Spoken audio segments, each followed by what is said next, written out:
Good morning, Sue.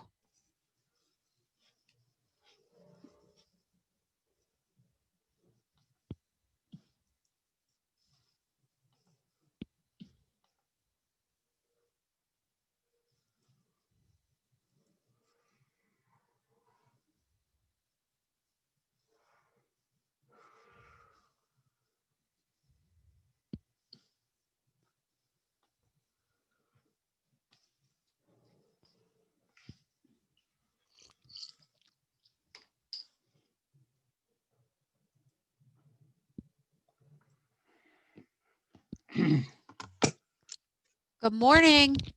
Hi, good morning. How are you? I'm good. You look awesome in all your red. Actually, I was trying to, I have to go and change because I was trying to do the fall colors. Oh, I see. And then I realized that I'm a timer Oh, and red is not going to do very good with this. So I'm going to go change to the blue okay. because we are Okay. early. Yeah, but the blue will go great over your gold. Do you know your face is chopped off? I know. I'm Okay, still. just making sure you knew that. That's all. Yeah. Okay.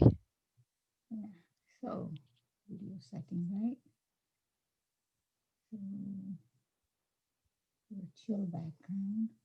There it is.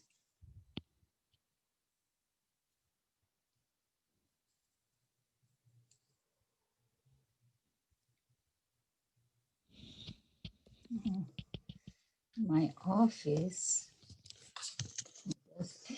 when it comes to Toastmasters, a lot of space, even though my kids and everybody has been asking me to get rid of this desk.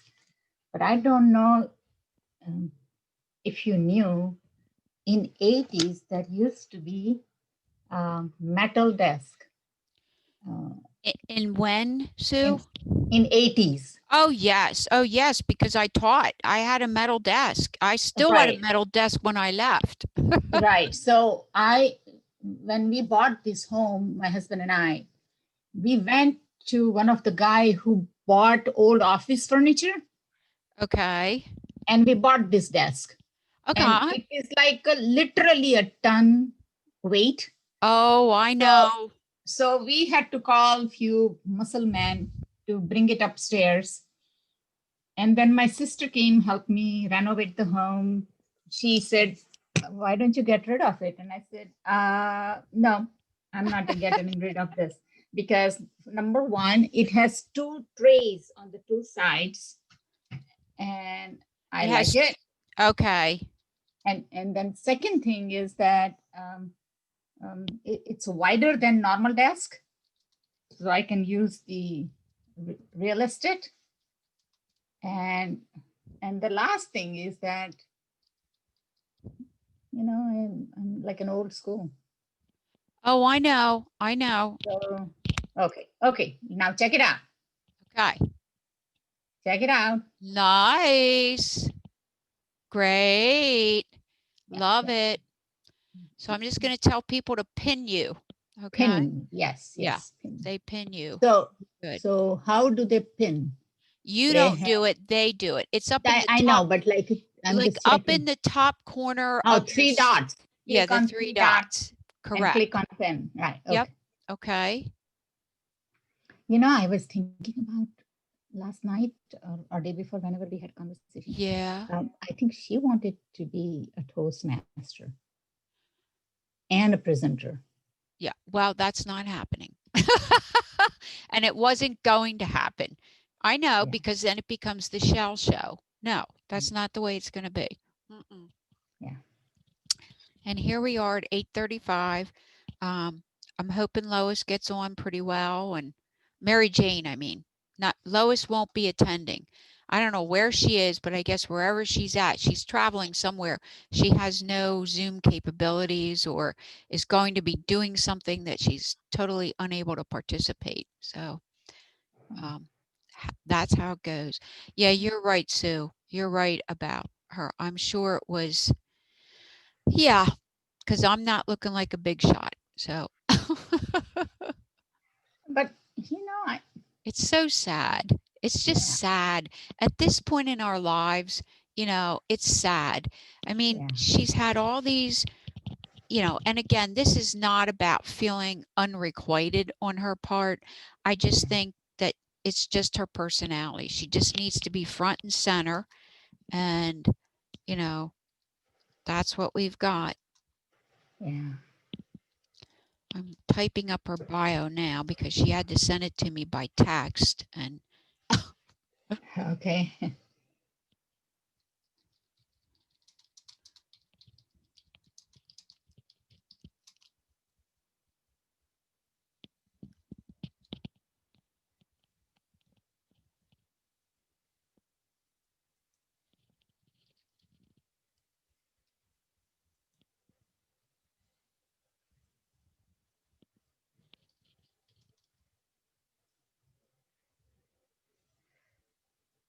I'm so tired. I bet you are. I saw how late you were up. You were as late as I was. So, Yeah. and then you're working all day. So, Yeah. And so I'm just like, uh, equipped with some caffeine in case if I fell asleep on my desk while other people are talking. oh my Yeah. God. Listen to this statement in her bio. Are you ready for this? Yeah, go ahead. Like, who would say this? Her own experience has been from speaking to a handful of people to thousands with a big screen projector in the back, capturing her every move. Oh, That's a strange thing to put out about yourself, but okay. yeah. Thank you. Okay, anybody else Do can you see join us. something here? See I, my s- green juice? I do. That looks good. Luscious. What is that? That's celery, apple, and ginger. Did you It, make it it's yourself or did you get it? yeah, Oh, nothing ready, wow. nothing processed, fresh out of juicer.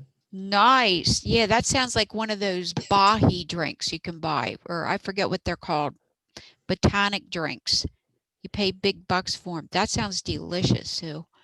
Well, it is like if you go to a mall, there's a juice bar, and, Oh, and one of okay. those exotic juice bars, where you could order things, and that's what it tastes like.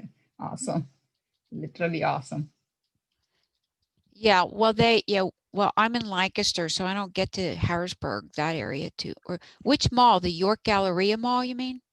No, Lancaster actually, Park City Mall has a juice bar, and I don't know whether now it's open or not, but whenever we went Yeah. to Apple Store, we stopped over and got things from Oh, there. okay. I rarely go in the mall anymore. I usually go to Right, specific stores, right. unless and I haven't really roamed around in there a lot at all. I have a few, like Kohl's. I've been in and out of Kohl's a lot, but I don't think I've been up in the mall since the start of COVID restrictions. So, and maybe Boscov's. My favorite store there was Bonton, but until they started to fall apart. Yeah, mine favorite was also Bantan and Basco. You know that it's closing. Boscov's is now closing. Yeah, that's what I gather. It won't make Okay. it, at least in York. They say it won't make it to the. Maybe they. I haven't heard the announcement Now yet. I haven't heard that here, but that doesn't mean it's not a, Because somebody who works for that told me, like during summer, and I said, "Oh, my heart is going to be broken because I wouldn't even know where to go I to know, now." because it's like such a general store of sorts. Do you know what I mean? And Yeah, like yeah, now we're relegated to going to smaller stores, which yes, right. support local business, quote unquote, but they're definitely more expensive. So, Yeah. Okay, let me get something to write.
Okay. I'll see you in a little bit. I got to change. Okay, gotcha. Thanks.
Good morning, Josh.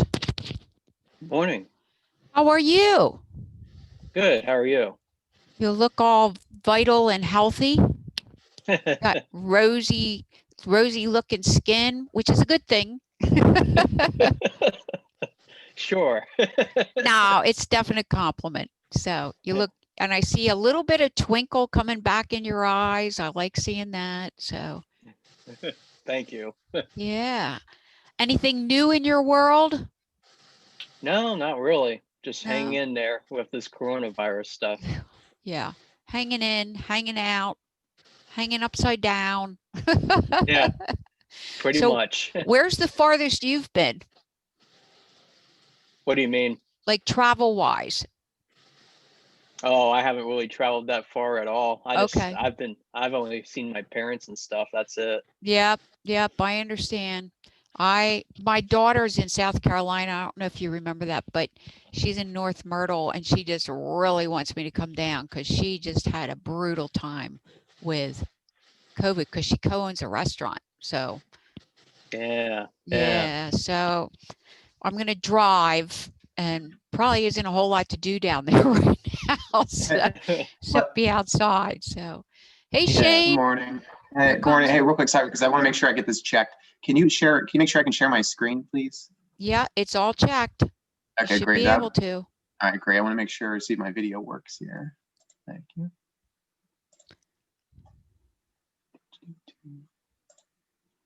And here comes Regent. There's Swapna.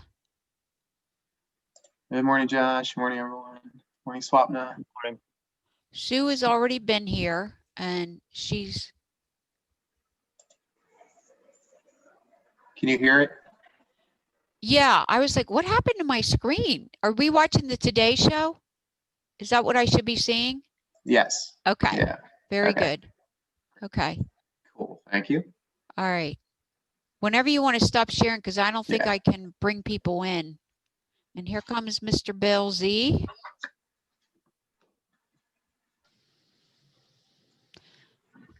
Hi, Regis. Uh-oh. Hello, how are you? I'm good. How about you?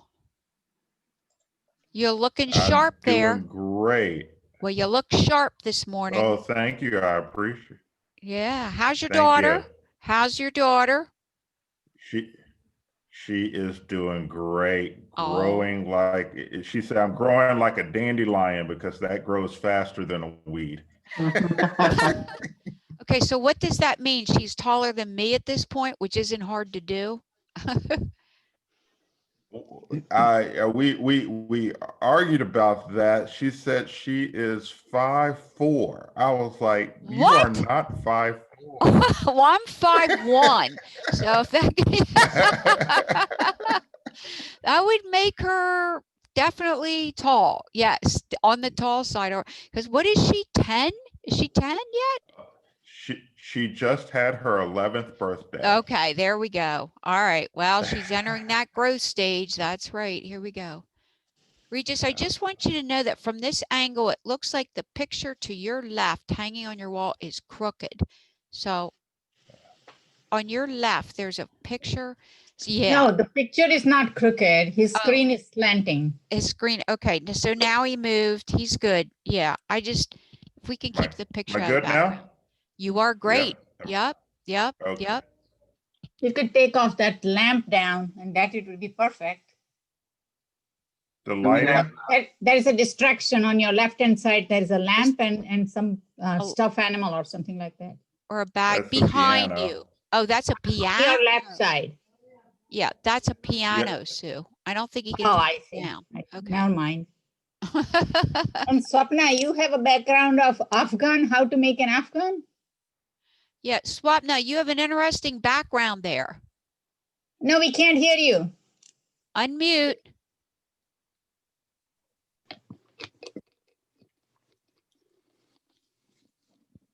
And Leslie, can you mail me the blue one? You sent it? This background that I have right now, you mean? Yeah. Okay, let me see if I can locate that. I have to dig into my files. That's strange. What's strange, Shell? No, the background. Oh, for SwapNut. Yeah, Yes. we'll find out what's going on there in a moment. Send it Okay, to Bill, Swapna send and us me green. both. Okay, here comes Dilip. It's still. Dilip. I always Yeah, want to just say make sure I'm correct. No, the lip is correct. it's Dilip. Oh, That's Dilip what is- I thought. Oh, Yeah. you are.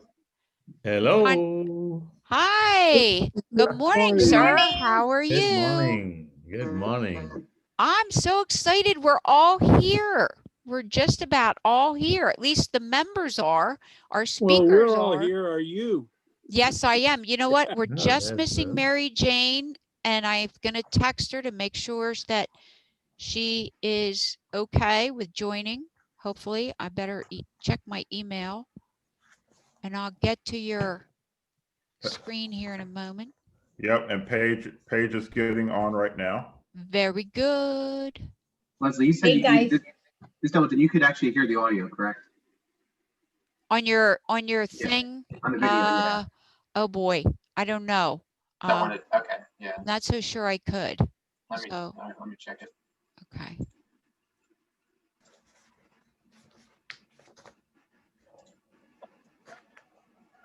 All right, I'm sending this to you soon. Can you hear it? No, we can't hear it, Shane. Not really. Here comes Mary Jane. Would anybody else like me to email them the blue background for us? I would Yes, like that. Yes. Okay, I'll send it to everybody. Also, I sent Sue the red, yellow, and green timer backgrounds. So so I can also send those out as well. Hey, to Mary everyone. Jane. Hey, Mary Jane. Good to have you, Good Mary to see Jane. ya. Hello, Shell. I don't think she can hear us. Not Mary yet. Jane? She's probably connecting. Let me see. Mary Jane, can you hear us? Okay, we can't hear you. You're muted. I'm muted. Yeah, How- now you are. Now we hear you. Okay. Very good. Everybody say congratulations to Mary Jane. She learned how to get on Zoom with both an audio and video. I walked Congratulations, I Mary walked Jane. her. Mary Jane. We walked it through, didn't we, Mary Jane? We sure did. And she's on, and with the help of her son giving her the app, we got on and she's successful. And I told her to go to town setting up Zoom meetings. So Great.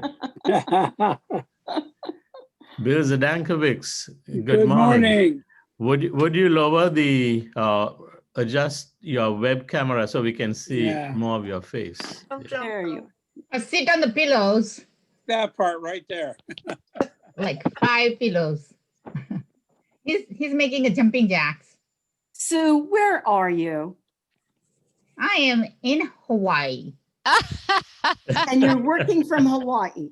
Of course, of course. What an That's- excuse. All it matters where your mind. Right. she's not in Hawaii.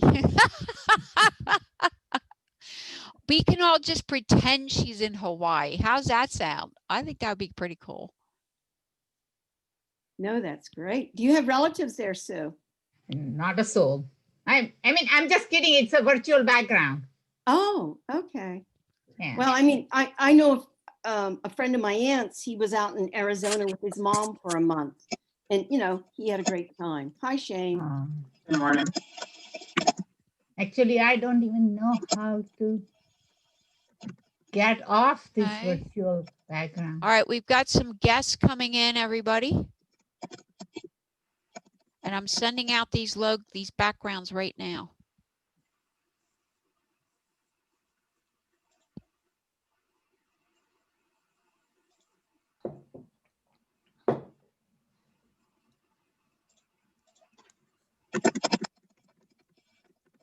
There should be a blank or transparent background, and I don't see it on mine. Like, I don't even know how to get off this background. You have to just go back down to choose virtual background and pick a different one, I'll Sue. be right back. I have to do something. So I'll be back. Okay. I'm gonna try again here real quick. Try this Okay. video. Hi, John. Hi, Bill. Good Good morning. morning. Good morning. Good to have you You're gonna join have a- us. Shane is just practicing out some screen sharing right now. Jane Pauley, ages ago. Can you hear it? No.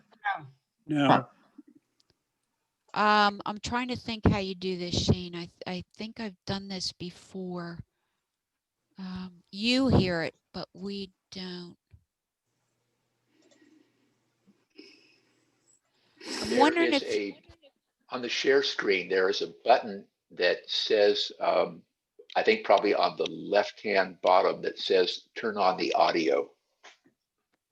Share computer sound. Thank you. Okay, let's try hey, thank you. Thank you. Thank you. That's Thank funny, I you. haven't- Thank you. I've been doing a lot of Zoom, but I haven't. Overwhelming choice. There you are. We hear it. Against what? The Okay. original? Against the original. Great. Thank you. All right. Good morning, Bill. Good morning. Both Bill. Bill Krause, Bill Z. Bill looks very learned with all those books behind him. Well, I'm speaking to you from my library. Whoa. Whoa. Do we credit Shell with some of that? Yeah, some of it.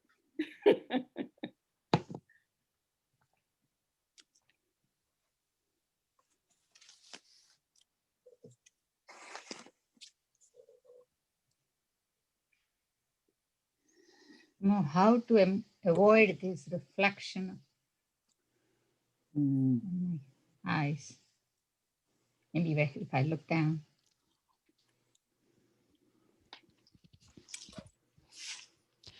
Anybody have any good news to share while we're waiting?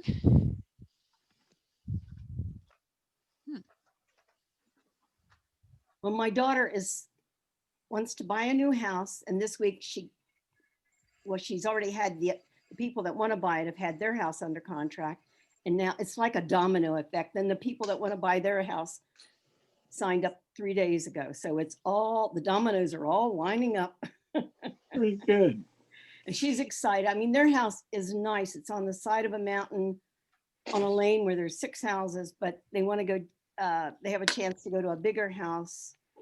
And so far they're getting the price they want because they have put a lot of work in it. So it's all a positive thing. Yeah, the one good thing about selling right now is people are offering more than what properties are up for. It's amazing. Well, they have put a lot of work, but also the rates are low. If the mortgage rates are extremely low. And that's a very positive thing too, Leslie. Well, yeah. Okay.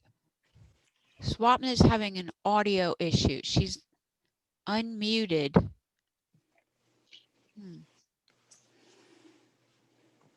Let me see. Okay. I'm going to unmute her again. Hold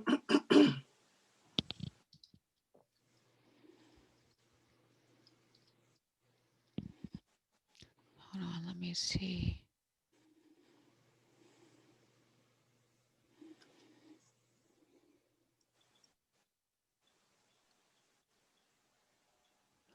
Okay, where'd she go?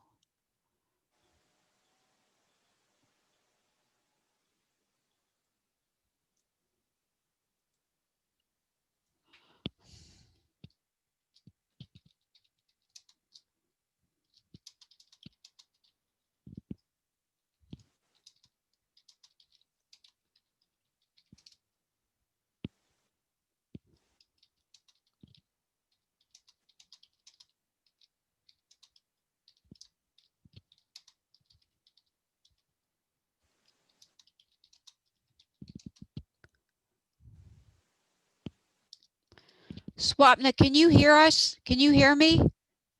Can you hear me? Okay, she can't even. Okay.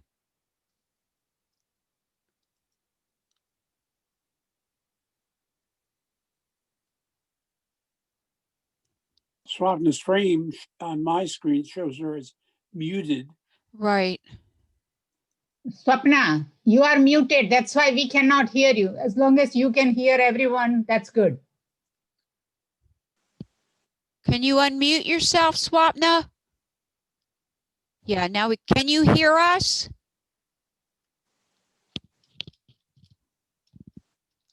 Swapna, if you can hear us, say like this, thumbs up. Okay, yeah, she can hear me. Okay. Okay. Now you are unmuted. Now say something so we would know whether we can hear you or not. No, we can't. I'm sending her some directions right now. Swapna, I'm sending you some directions in the chat.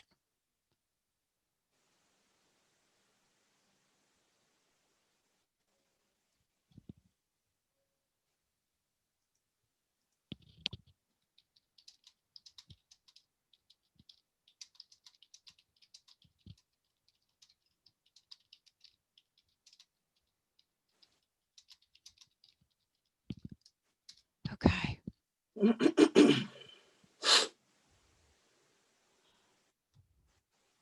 Oh, here come our guests. We have 4 guests coming in.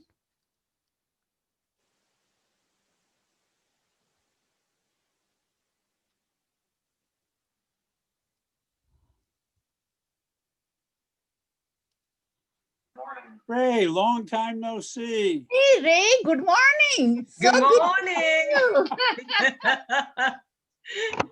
I was only asking Leslie last night if Ray is joining us. Hey, Sheila. Yeah, I saw your name and I thought, well, I've got to say hello to you and all of the old timers. Yes. Yes. Hi, Sheila. I'm so happy that you came. Both of you were my mentors. Oh, And in a way, especially when you did, then when you were secretary, I mean, you brought to the next level. I don't think I will ever be even near as good a secretary. Every time when I had to do some minutes of the meeting and I think about both of you and I said, oh my God, SAT is the place where simple things were brought to such a higher level. And I could, I always said I can't give like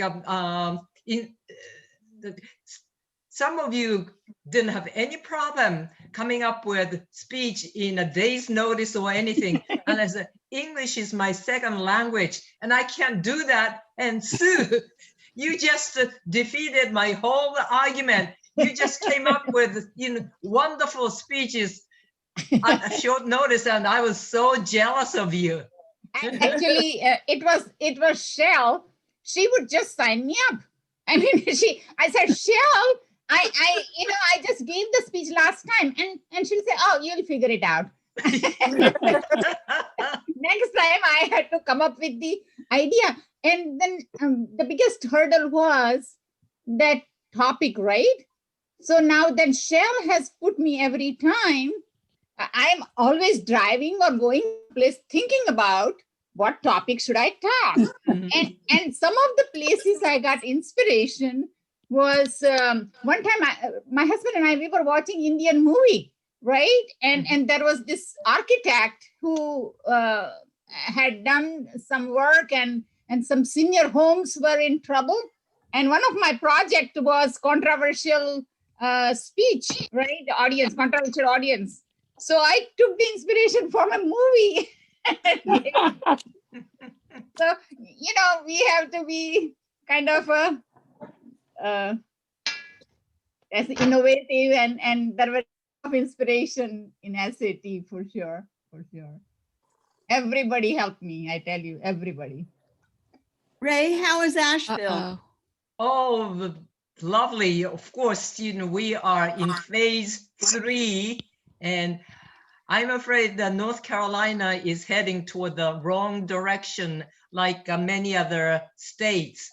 And we just, we may go to like lawn concert, outdoor concerts.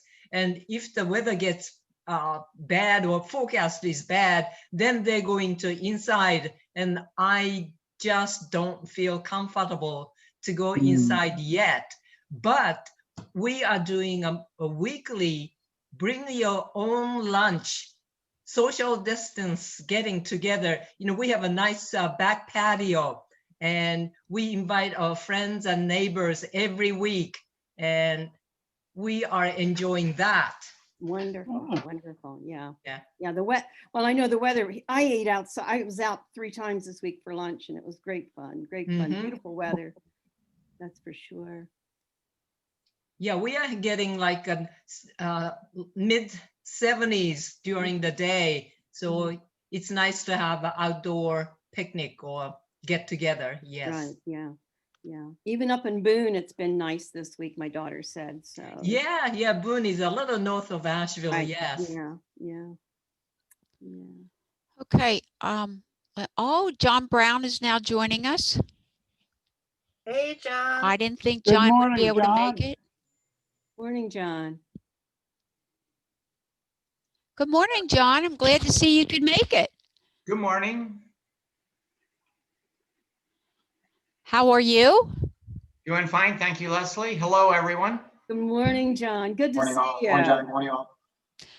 We are now at 9:04, and I am going to start the meeting here in 30 seconds, and I will just be monitoring the participants who are aiming to enter, and I'll put them in. Hopefully I can get them in if I'm speaking and not let them delay as much. And here comes Dee MacArthur.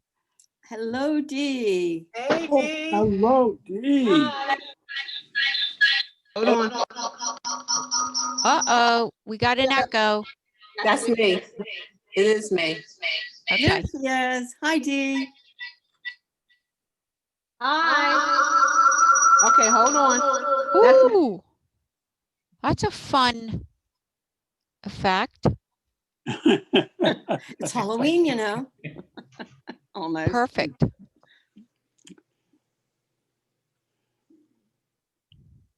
All right.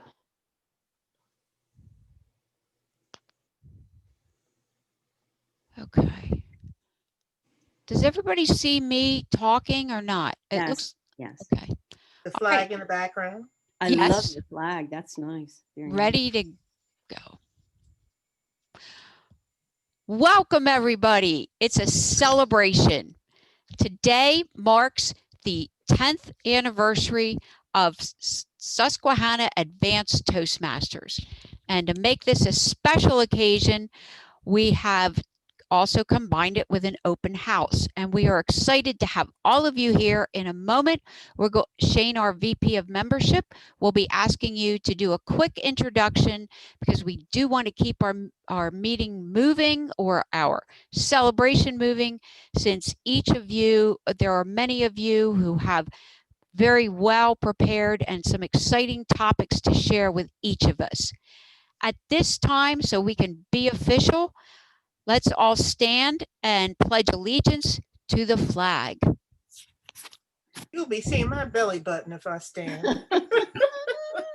I pledge allegiance to the flag of the United States of America and to the republic for which it stands, one nation, under God, indivisible, with liberty and justice for all.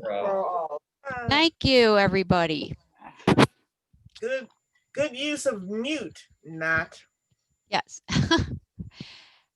At this point, let me introduce our Vice President of Membership, Shane Cohen. Shane, please introduce our guests. Thank you. Actually, Leslie, what I'll do at this time, thank you very much, Leslie, our president. So what I'll actually do is I'd like to have everyone just say your name, your home club, and where you are, what's your home, your city where you're currently located. So myself, Shane Cohen, My home club is the Greater Susquehanna Valley Toastmasters Club, and I'm in Lewisburg, Pennsylvania. I don't want to do one. Just sit here. Move over. Uh-oh. Okay. Leslie, you're on mute, as host. Yes. Mary Jane. Yes, good morning, Mary Jane Coral. Yes. Home Club PDE Toastmasters. Sit down. Sit down. I'm in the middle of this. I just said to you to sit down.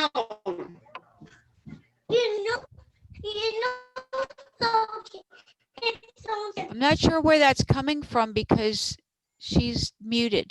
Okay. Okay. Shell. Introduction. We have guests. Shell Taylor, various clubs, which is Susquehanna Icebreakers, as well as Central Penn Toastmasters. And of course, the one and only, the fantastic, the outstanding, the incredibly energetic club, SAT. John. Harrisburg. John Brown. Good morning, everyone. I'm John Brown. I'm a member of the White Rose Toastmasters, and I live in Maytown. Thank you. I think we've lost Jean Marie. Sue. Good morning, everyone. My name is Sue Amin. My home club is PDE Toastmaster. We meet every Tuesday in downtown, noon to 1. And other club is Scholastic Toastmaster, the only club in East Coast that meet during the Sundays. And our new timings are noon to 1:30. So I welcome everyone to join. And of course, love of my life is Susquehanna Advanced Toastmaster. And I have been member for all 3 clubs, and it has been a pleasure to meet you all today. Regis.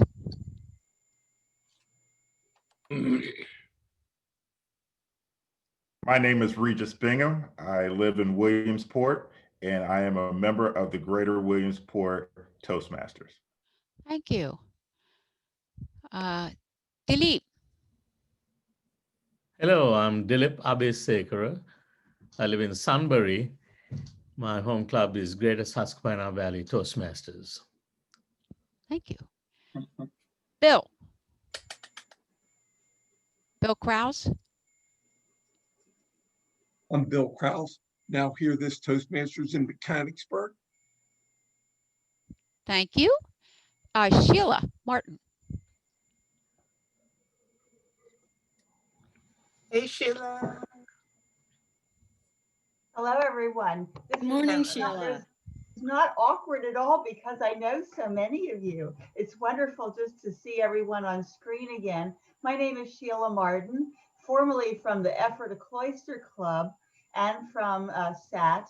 I have for maybe about 8 years now dropped out of Toastmasters, and my life has been unfolding in many different directions. But there's many of you today on the screen that I know with very fond memories. So on we go. Same here. Charlie. Yes, I live in Carlisle. I'm in the Carlisle Community Toastmasters, and I've been a Toastmaster for 12 years, started in North Carolina. Welcome. Deb Brubaker. Hi, I'm from Community Toastmasters of Reading, and guess what? I live in Reading. And let me see. Dee.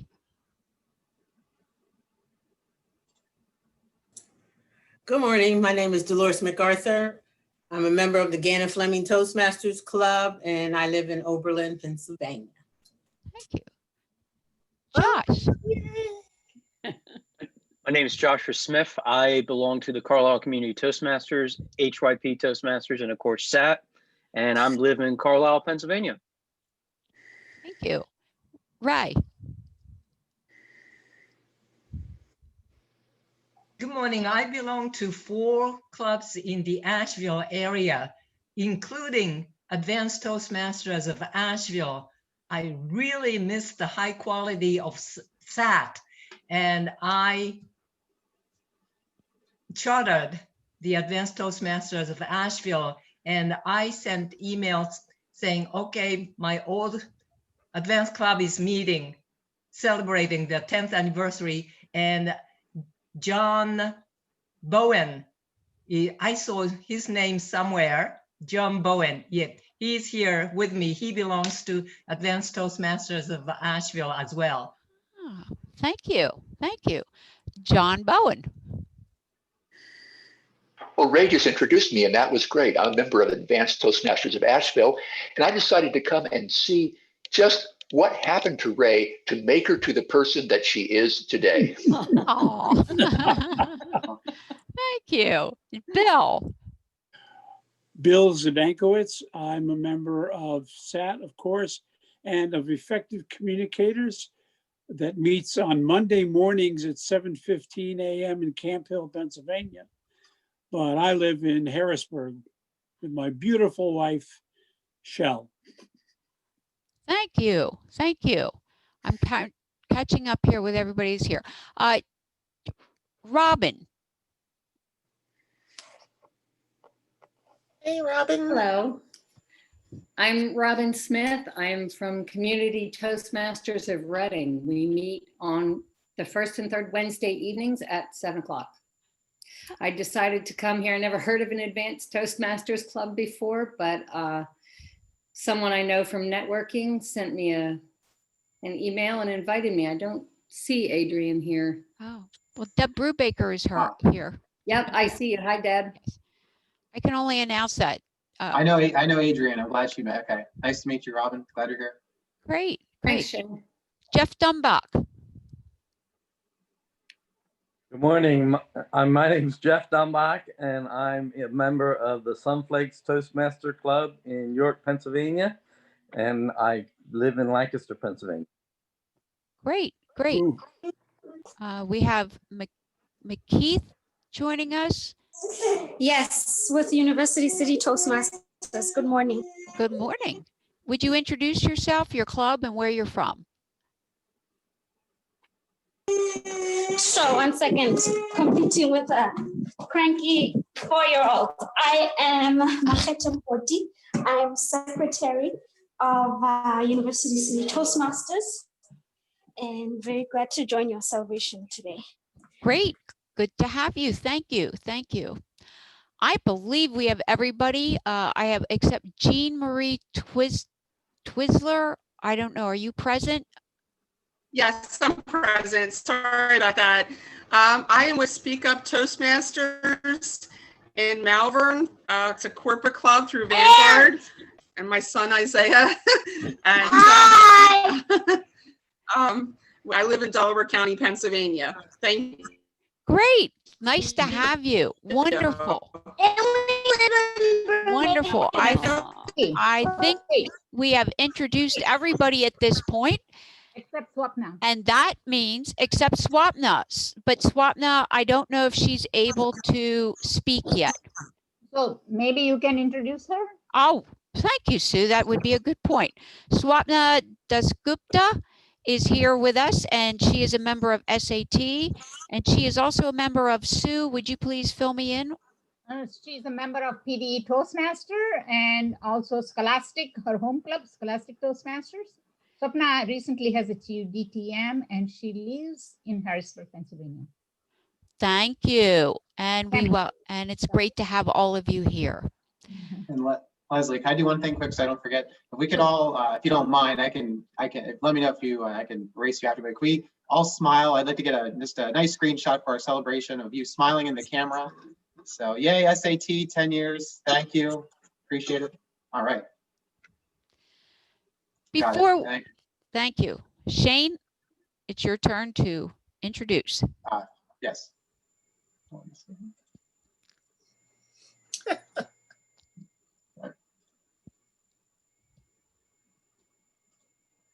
Leslie is our distinguished Toastmaster, She is currently the president of SAT, and she's also the current president of her home club, Lancaster General Health Toastmasters.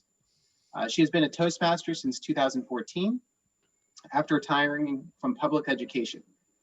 She knows that SAT has helped hone her leadership skills, which has led to her serving on several community and educational boards.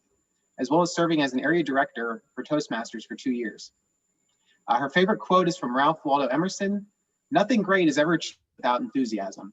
I can personally attest and say that Leslie brings a ton of enthusiasm to Toastmasters in general, and especially to our club. I'm very grateful to have Leslie as our president. She does an awesome job of leading by example. So please help me welcome Leslie Arnold.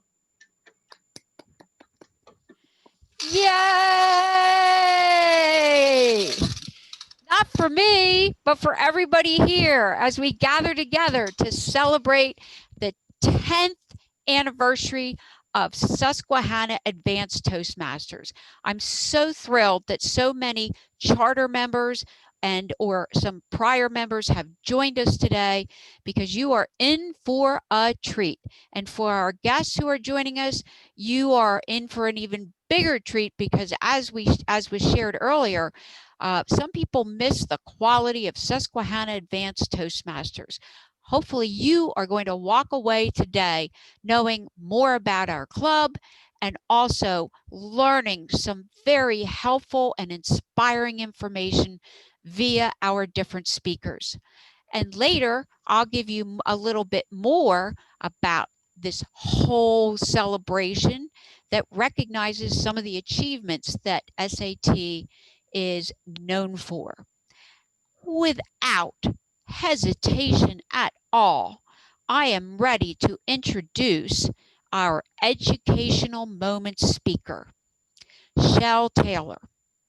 Shell has seen hundreds upon hundreds of speeches over her travels. Her own experience has been from speaking to just a handful of people to thousands with a large screen displaying her every move. In her speech today, she asked, "What is new is the question. Is your speech fresh, where you bring life, vitality, and sparkle? Or is your speech read word for word from a printed script?" Shell Taylor. Good morning, Satin visitors. It's really exciting to see everyone. And you know, we have to unlearn things. This is a time to unlearn things. What do I mean? All of the instructions that we gave you for how to stand up in front of the audience, how to move back and forth, how to make fine gestures, all those other things are now a moot point because you're stuck in some position. I know that the first time I used the virtual background, I would see a little hesitation, this little halo around my face. I also discovered my timing cards did not work on the virtual background. But I came today with one idea for everyone, one idea that I want you to walk away with. That is, you have to be different. You have to be different. If you want the vitality that you had standing up, it takes a little bit of practice because people are now little squares up and down on your computer. And if you're actually following along to see people, your eyes are bouncing up and down as opposed to just looking out at the audience like you used to. Let me start with a quote. This is from Tom Hopkins. Years ago, he said, "If I say it, they can doubt me. But if they say it, it's true." I brought that quote to you because how do you get your audience to participate even when you can't hear them? That is having them think of questions or experiences that they have and acknowledging those experiences. You notice around the screen, you have different names. If you have a story that could interject one of the participants, or two, or three, or four, that helps to bring some of that vitality. Moving around also can bring some vitality. This is your face. I had a speech that I did a long time ago for Toastmasters, and it was being photographed and taped. In front of the audience was one woman who sat there with her arms crossed. Her face was like this the whole entire time. People were laughing in the background. People were getting excited and they were just like, ah! And this one person had that face. And I took away from that experience that you don't speak to one face. You find a face that is friendly. You find a face that is exciting to you. And not just any person, because you talk to the masses and not to the one. You talk to the masses and not to the one. If I stayed on her face and I had her affect how I spoke, then I shortchanged the rest of the audience. Instead, bringing that vitality, that excitement, is to talk to the masses, to imagine, to work with, okay, I have a sideways view, to work with the audience, even if you can't see them. Because we're used to having that feedback. You tell a joke and people are like, ah, this is so funny, funny, funny, funny, and you don't get it now. You can ask questions, which is a favorite thing of mine, is to involve the audience by asking a question. But what happens when you can't hear the answer? Vitality, vitality, vitality. The one thing that I want you to walk away with is that you need to up your game. If you are standing still or you're sitting still, your face can still emote. You are your own emoji. When you smile, when you frown, your eyes, your face, everybody else can see that.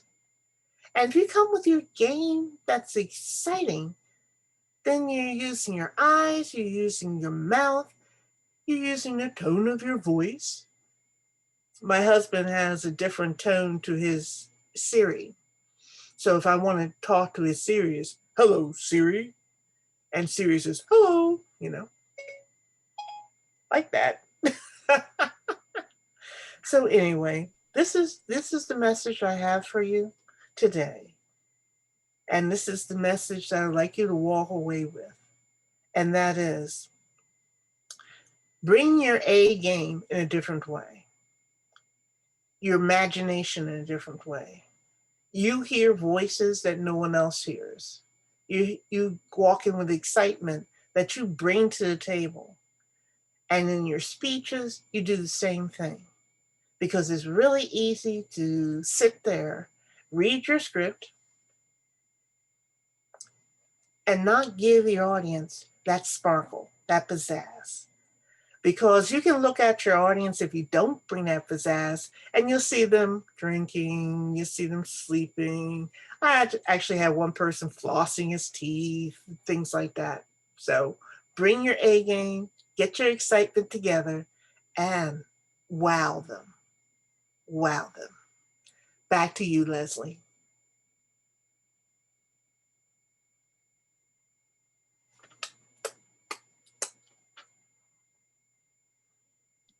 Leslie, you're on mute. I'm back. Thank you, Shell. When we applaud at SAT, oftentimes we encourage people to wave your hands, or definitely clapping is fine, and we know we're all silent when we do that. Shell has given us some information to think about, and also perhaps just a little last reminder for our speakers, who we are ready to hear. Our first speaker is Toastmaster Dilip Abrasekara. Dilip has drunk deep from the Toastmasters well in his 34 years as a member. He was the co-founder of the first Advanced Toastmasters Club in Delaware, District 18, the Extra Mile Toastmasters. Many years ago is when this happened, and he now has served as a speaker for several Advanced Toastmasters clubs around the USA. He is a mentor for the Tamara S. Hamilton Aspiring Toastmasters Club that he will be chartering in Washington, D.C. tomorrow. His speech today is entitled Beyond the Basics, Advanced Possibilities. Please help me welcome distinguished Toastmaster Dilip Debraskara.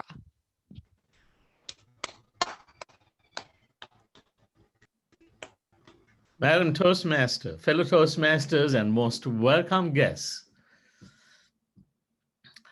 congratulations. 10 years. You know, a 10-year anniversary doesn't just happen. It is a reflection of the people who are committed, people who have a vision for that club, and I will add the word people who love our program. May I see by raise of hands who the charter members are present today? Outstanding, outstanding. And it is so exciting to see several guests here. Thank you, Shane and Leslie, for working hard at getting the word out. Because I want to talk about what an advanced club brings to its members. The title of my speech is Beyond the Basics, Advanced Possibilities. For those who have been in Toastmasters for any length of time, know that not everyone stays in Toastmasters.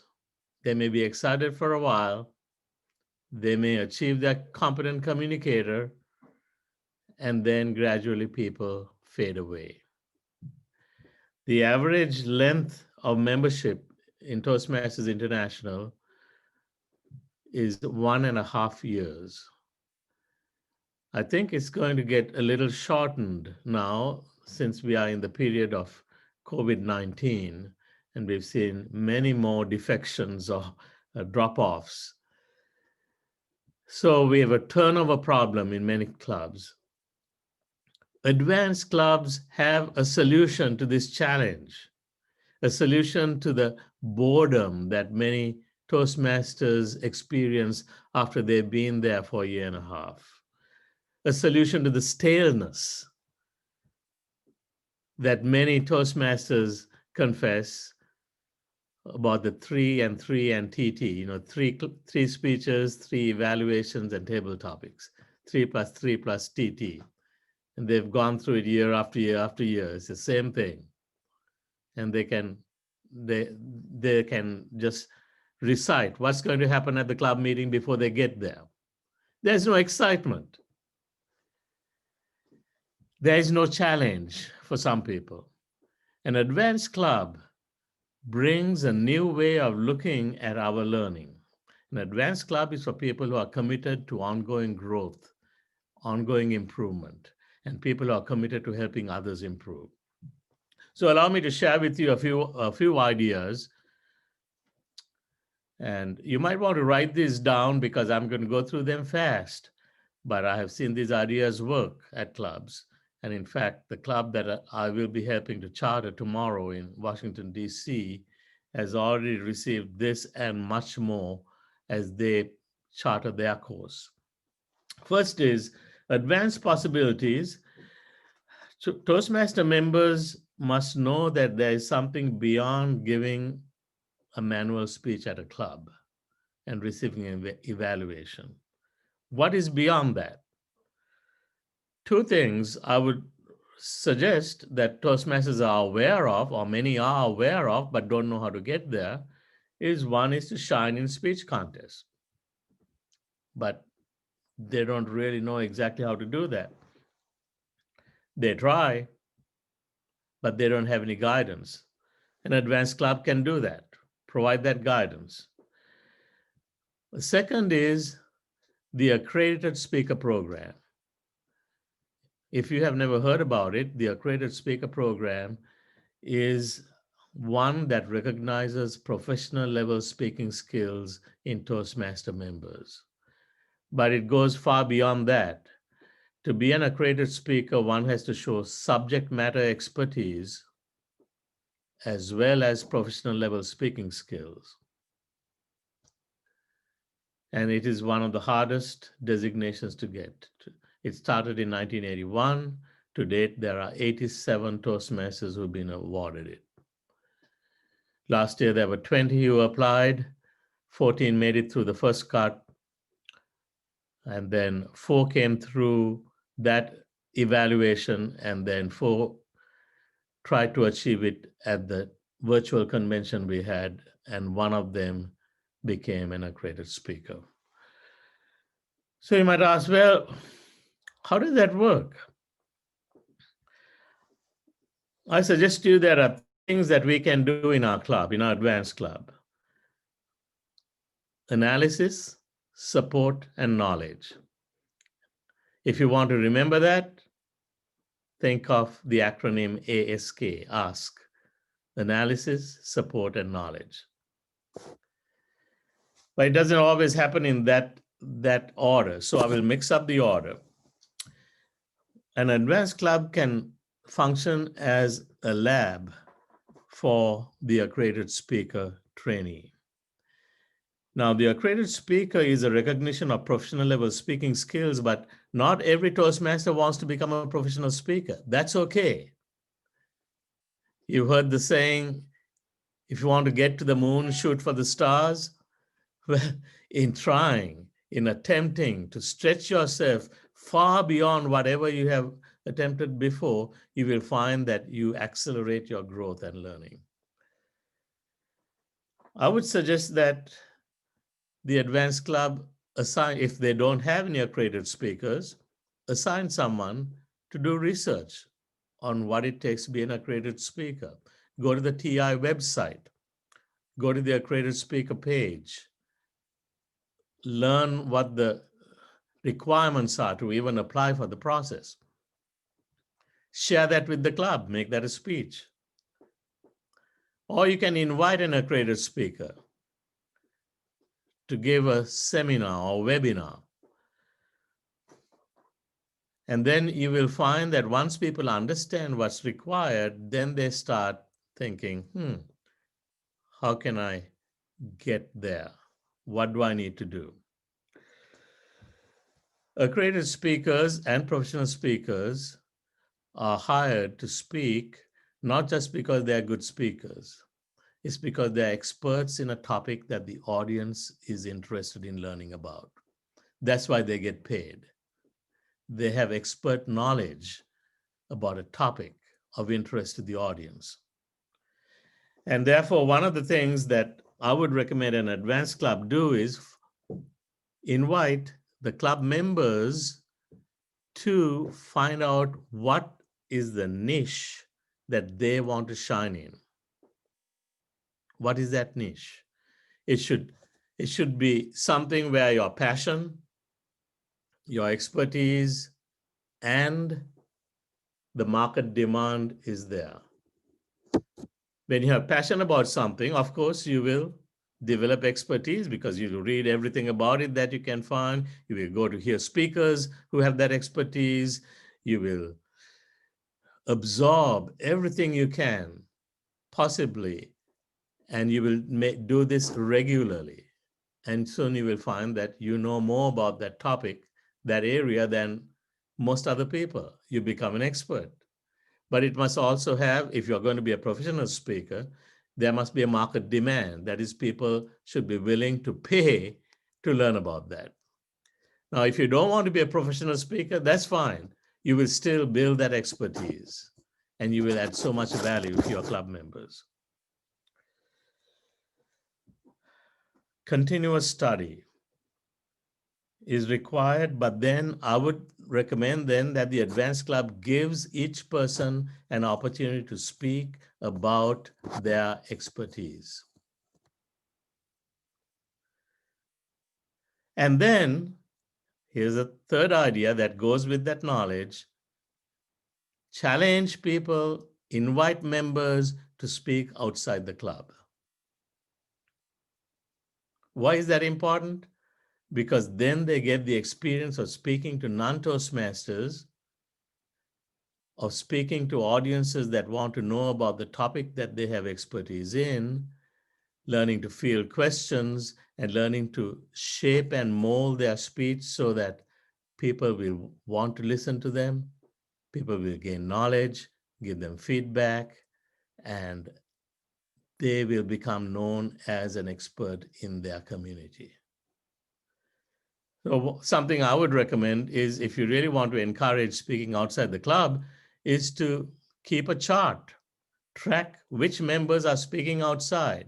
And at every meeting, perhaps in the beginning, near the beginning of the meeting, you invite people to talk, to tell the club members where they spoke, to what audience, and what their topic was. And give a huge round of applause for sharing that. Keep a tab. And then maybe every 3 months, send it out to everyone and say, look at all the outside speeches our club members have done. And club members will take pride in the value that they are giving their community. It doesn't have to be for a fee. In fact, I think all professional speakers and accredited speakers will say they began by speaking for free. Speak for free, build your expertise, get known, and then soon people will start asking, how much do you charge? And this is something you can discuss at your club, how speaking fees come about. You can also invite experts. Invite experts to come, experts in particular fields. Engage them. So these are all part of building the knowledge. How about analysis? Many of you have done this already. One of the best ways to analyze what great speakers and experts are talking about is to study their videos. Go to TED Talks, YouTube, get videos of world champions, of the world champion finalists. Study them, but study them as a group. Of course, you want to study them by yourself too, but study them. Here's something that I did in my very early days, because I loved speeches. I would study speeches of great speakers of the past long before videos came about. When I was in high school, I had memorized speeches Abraham Lincoln had given, Martin Luther King gave, Winston Churchill gave. I studied them and felt the rhythm and the tempo and the power that words bring to an audience. So organize this sense of study as part of your analysis and discuss it in the club. You see, it's not just 3 speeches, 3 evaluations, and table topics. It goes far deeper. A writer by the name of Matshona said, a tree's beauty lies in its branches, but its strength lies in its roots. You are helping your members build roots deep down in the basics, the fundamentals of communication and leadership. Some of you may be interested in leadership more than in communication. Bring a leadership expert to talk about the different types of leaders. Bring in these experts as part of the Advanced Club program. And then finally, support. We talked about knowledge, analysis, and support. I talked about speaking to outside groups, making that part of your club culture. Track outside speeches, reward outside speeches, meaning you might want to, sometime in the year, recognize people who've been speaking outside and bringing recognition to Toastmasters and adding value to their community. Also, reward writing. Reward writing. People who write articles, post papers on their website, who write to magazines about their area of expertise should be recognized. This is all part of building an expertise way beyond what the average club experience will give. And then refer members. Refer members. If you know that someone has an expertise in one area that they're developing and they want to speak, you, the club members, become their referral agency. You will look out for opportunities for them to speak and connect them with people you know in the community who'd love to hear about the topic that they are building an expertise on. You see what we're doing? As an advanced club, you are building the ability of someone to reach far beyond their own sphere of influence. Every one of you has a sphere of influence, but when we put it together, wow, can you imagine? It's huge because everyone starts tapping their contacts, their network, in order to help each person in their club advance. So I've covered very briefly some ideas that stem from the accredited speaker program training that I encourage people to participate in, even if they don't want to become a professional speaker. But also everything that I said about analysis, support, and knowledge, ask, applies to aspiring world champion speakers. And I hope there are some aspiring world champions in the club. Every advanced club should have them. And so get together and use the combined power that you have, and you will find that people discover what a privilege it is to belong to an advanced club that goes far beyond the horizons that people have when they first join a Toastmasters club. All they wanted to do is give a speech without fainting. Just get through that first speech. Now you have expanded their horizons. And then they say, wow, I never could imagine that I'd become this good. I never could imagine that I'd have such a support group.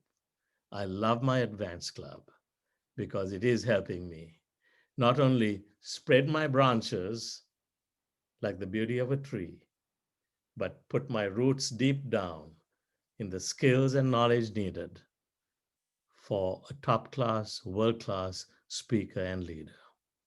I hope you've gained some ideas from this. I wish you the very best and congratulations again, SAT Toastmasters, and may you go on for many, many more years as you enrich the lives of our Toastmaster members and enrich our communities. Madam Toastmaster. Thank you, Dilip. Yay. Philip, you have inspired me. I am so excited to take your ideas and discuss them with the members of both my clubs, SAT and my home club. And I hope all the rest of you are also thinking, yes, yes, what a great idea. Our next speaker is scheduled to be Shane because of an unexpected need. Regis will be speaking next. Regis has been with Toastmasters for 6 years. I'm sorry, Regis has been a Toastmaster since 2013. He has spoken throughout the country on the essential components of community. He conducted a TED Talk, Threats to Community Development in the 21st Century. He was also a keynote speaker at the Genius Forum in Langley, Virginia. He is a Toastmaster district finalist in the International Speech Competition. Today, he will be talking about how Advanced Toastmasters has developed him in his speech, The Toastmaster Way. Regis, The Toastmaster Way. And our timer, Regis, is Sue Amin. Thank you. Do we have Regis here? You are the product of your environment. So choose the environment that you will develop and choose it that's going to help you reach your objective. Analyze your life in terms of its environment.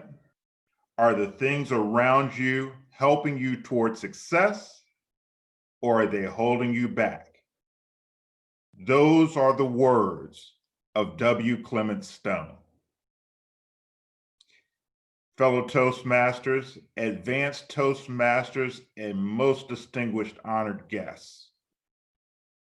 We are part of a very distinguished club a club that is grounded in self-improvement and becoming better.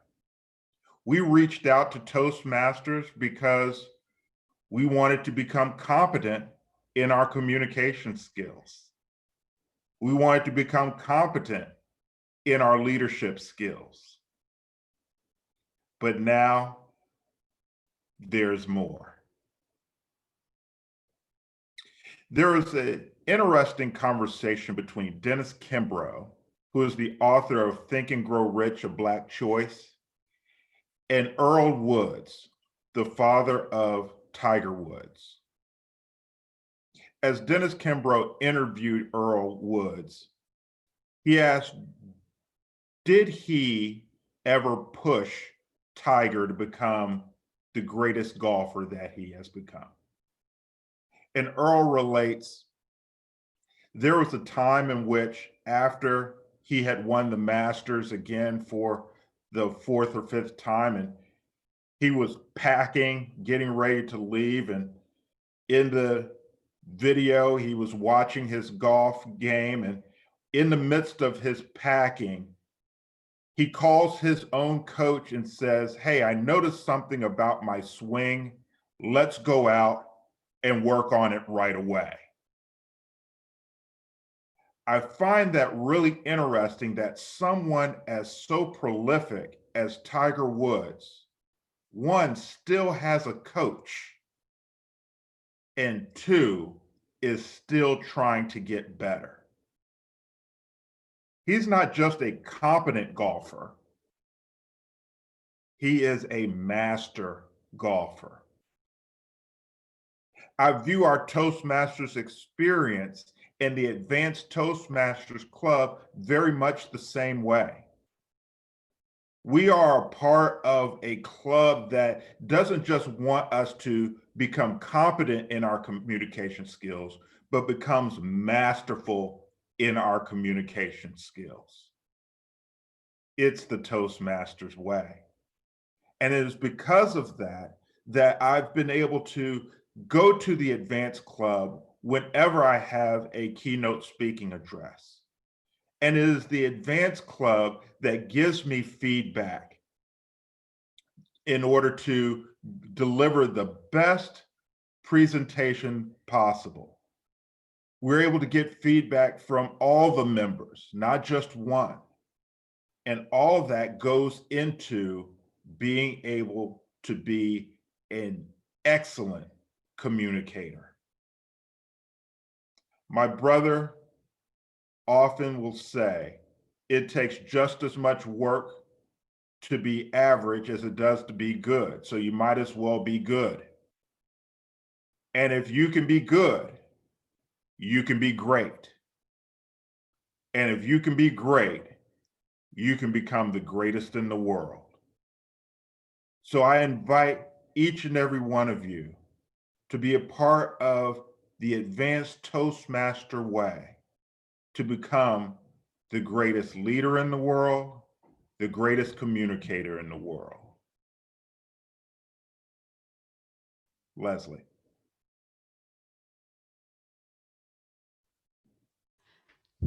Thank you, Regis. You've given us some definite inspiration to keep us knowing, and for our guests who are considering joining an advanced club, hopefully your message, along with what Dilip has shared, what you can achieve and complete and try for, will continue to bring in these new members and perhaps invite somebody to come back. Regis will be leaving us shortly, so that was the reason for our agenda change. But now we are ready to hear from Shane. And Shane has been a member of Toastmasters for over 7 years and has been a member of SAT since 2015. Shane is a DTM recipient who enjoys serving in club leadership roles as well as participating in Toastmasters speech contests. He credits SAT with taking him from someone who was very introverted with a serious dread of public speaking to someone who now enjoys and is energized by speaking. Shane works at Bucknell University as the Director of Engineering Corporate Relations, where he helps to establish class and research partnerships between students, faculty, and national industry sponsors for mutually beneficial educational and business benefits. Shane is currently working through the presentation mastery path. His speech this morning is a level 4 question and answer session project. The objective is to provide a speech on a subject followed by facilitating a question and answer session related to the topic. As in, the project is 17 to 20 minutes. The title of his speech is The Mom Test.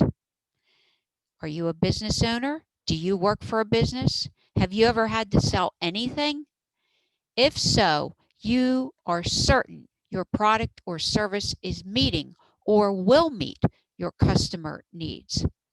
Is there any doubt in your mind then when you need to apply the mom test? Please help me welcome Shane, the mom test. The mom test, Shane Cohen.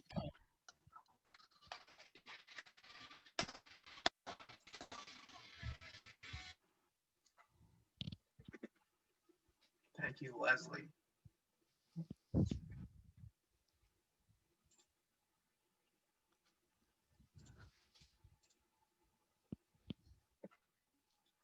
All right. How many of have you ever wondered if you were fit to be a mom? I know I have. No, I'm just kidding. The mom test, as Leslie described, actually has nothing to do with determining if you are actually fit to be a mom. But in fact, it does have to do with determining if your current business product or services if they're actually meeting your customer needs. It also applies to if you're an entrepreneur, an inventor, if you have an idea for a new product or service, it will also help you determine and ensure that you in fact are meeting your customers' needs. So the mom test. The mom test is actually a book. It was written by Rob Fitzpatrick. So how to talk to customers and learn if your business is a good idea when everyone is lying to you. So essentially the book gets at the concept that if you're going to ask your mom about if you have a new product or idea and you go to your mom is going to provide you with a lot of fluff. Your mom's going to say that, oh, that's the greatest idea I've ever heard, sweetie. I love it. Everyone's going to love your product. So essentially the mom test the goal and how the mom test will help you. It will ensure that even your mom, if you go to ask your mom about your product or service, it will ensure that even she will provide you with the unfiltered truth. So you know if your product or service is actually going to meet the needs of, say, someone like your mom. So myself, why am I interested in this? I'm actually very passionate about entrepreneurship, and a bucket list item of myself is actually to create a new product or create a business. And so I have an idea in mind for something, and that is where this morning, I'm very grateful for all of you. We're actually going to partake in an exercise via the mom test methods that I'm hoping will actually be beneficial for me in my journey moving forward. So if this is your baby, it may be, with all due respect, not the prettiest looking baby. This may be what you consider an ugly baby. And now, if you go to your mom and you ask your mom about your baby, your mom is going to look at you and she's going to say, oh, sweetie, that's the prettiest baby I've ever seen. It looks just like you. So your mom's going to give you a lot of fluff. She's going to build you up, and she's going to tell you that you have the greatest baby in the world. And well, that's nice. It may not be necessarily what you want to hear if your baby is, say, like a product or service, to make the analogy. However, if you've seen Shark Tank, and if you ask Mark Cuban about your baby, Mark Cuban is going to look at you and he's going to say, is that thing even human? And so Mark Cuban is going to give you the unfiltered truth. And to give you another analogy, we're here in Toastmasters. We're particularly here in an advanced club. You know, why do you join Toastmasters, and why are you interested in an advanced club membership? The reason is you want the unfiltered truth. Yes, you want to be supported, you want to be encouraged, but you want individuals to tell you the truth. Where can you improve your public speaking skills, your communication skills, your leadership skills. I know me personally, I love SAT, and I'm very excited to hear from all of you how I can improve and enhance my communication and leadership skills. So applying it to a product, say you have this idea for something called City Kitty. You have an idea because your pet, Mr. Bojangles, he has a litter box, but it's a pain. It's such a pain to clean. You have to replace the litter. You have to take out the remains that are in the litter. You have to take them out to the trash. It could be smelly. It's just a very process. So your idea, your aha moment, is the City Kitty. You're going to have a product that will enable you to train your cat to use the human toilet. So you'll be saving scooping, you'll be saving money, and it will be eco-friendly. So you take this idea to your mom. You tell your mom about the City Kitty. Your mom says, "Oh, sweetheart, Mr. Bojangles is going to love it. That's such a great idea. I know our neighbors, they're going to want it too, and everyone's going to buy it." But your mom is not giving you the unfiltered truth. What you need is the mom test, or someone like the Mark Cuban, who's again going to tell you what you want to hear. That may not be the best idea. Now, having worked with several hundred entrepreneurs, one of the things common phrase we have is, if you have a product idea, that's your baby. And no one wants to hear they have an ugly baby. But it's our role as mentors, guides, coaches to tell you that your product idea, your baby, may be ugly. And what you want to avoid is spending a lot of time and money and resources into producing a product that no one wants.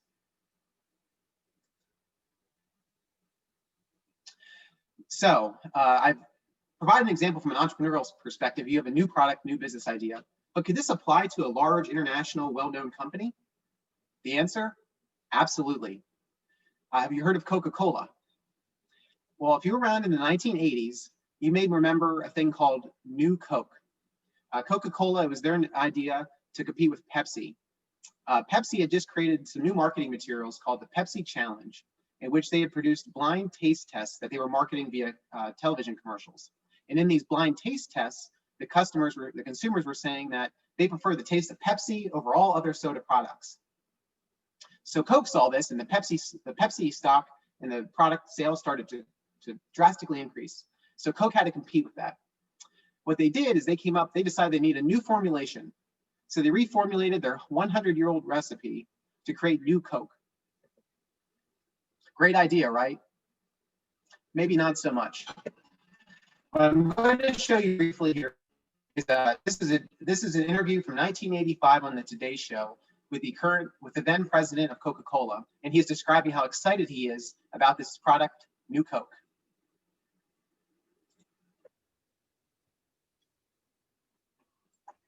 What do you do in a taste test if a Pepsi was sitting here too? Would I have known the difference? Well, we know from our taste research that it takes on all comers, and it's just the preferred Coca-Cola in America. Anybody at Coca-Cola going to admit to a little case of nerves? You're taking a big risk, and it might just be a real smart thing you're doing. Well, let me tell you, America's changed, and the original formulation has been here for 99 years, and we're going into the second century of Coke with a wonderful new taste of Coca-Cola, and we think it's the best risk we've ever taken, Gene. I told you, the best thing you could do. The best risk they've ever taken.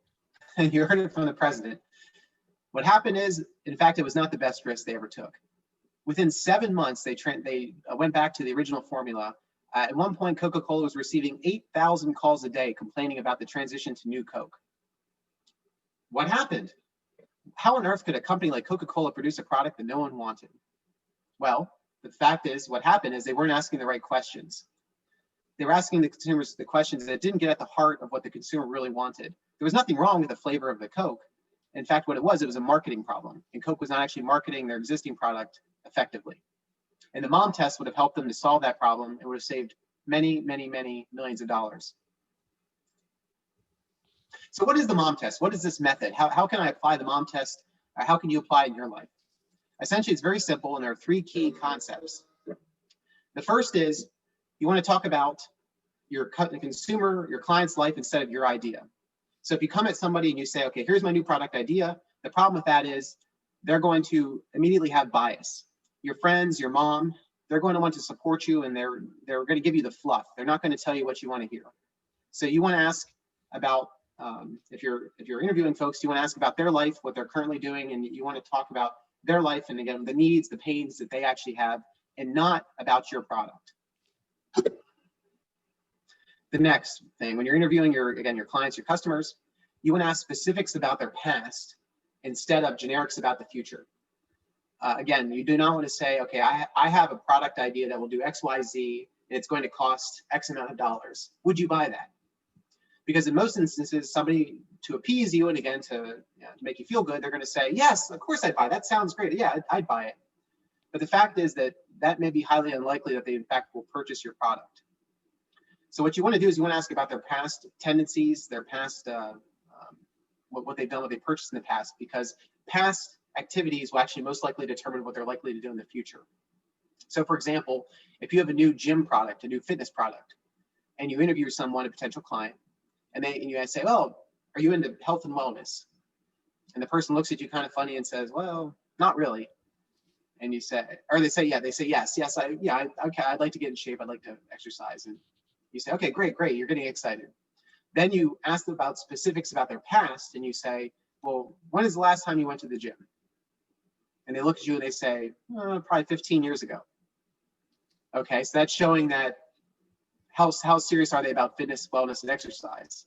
You ask, have you bought any kind of fitness related books or products recently? And again, they look at you and they say, no, not really. It's not really that important to me. So you're knowing by asking those questions, you're getting to see that person may not be the potential client you want to talk to, and you may want to find somebody else who actually give you the truth and the feedback that you need, that someone who most likely would buy and use your product. And then the third thing is you want to talk less and listen more.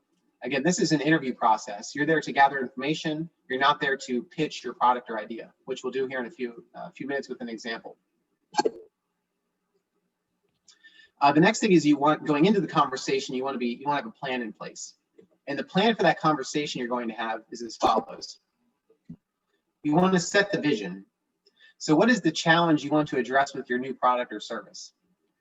So in my case, my instance, for the exercise we're going to do, I have an idea. It focuses around helping individuals with high stakes presentations. You want to frame the conversation. So what is the current status? Where are you at with along the lines of this current product or service? Are you currently selling it? Is it just an idea phase? So framing, for my example, I have an idea in mind, but I'm here and I'm at the very early stages of gathering consumer feedback, so I can see if in fact my idea will provide value and benefit. And then you want to be open and honest. You want to share, what are your current weaknesses? Why are you here? Why are you talking? In this case, why am I talking to the group?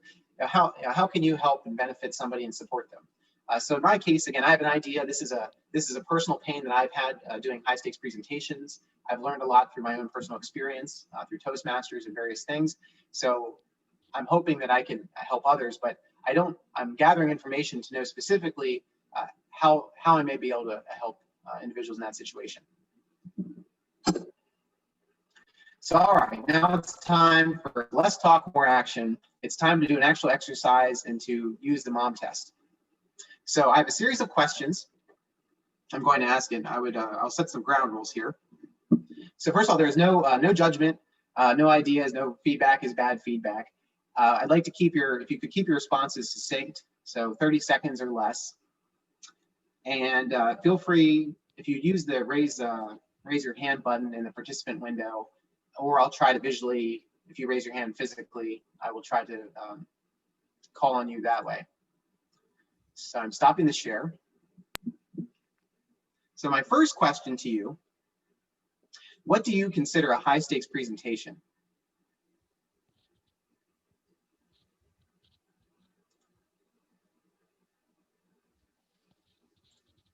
Anyone? Have you had a high? Yes, go ahead, Leslie.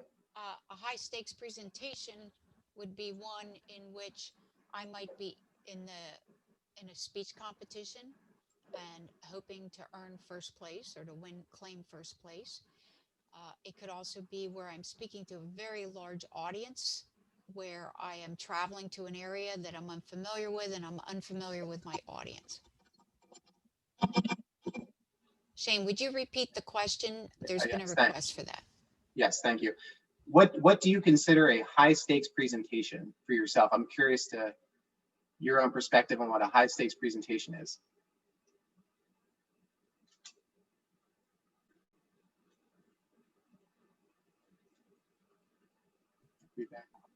Okay, Sue? I think if you're going to get paid, you need to deliver.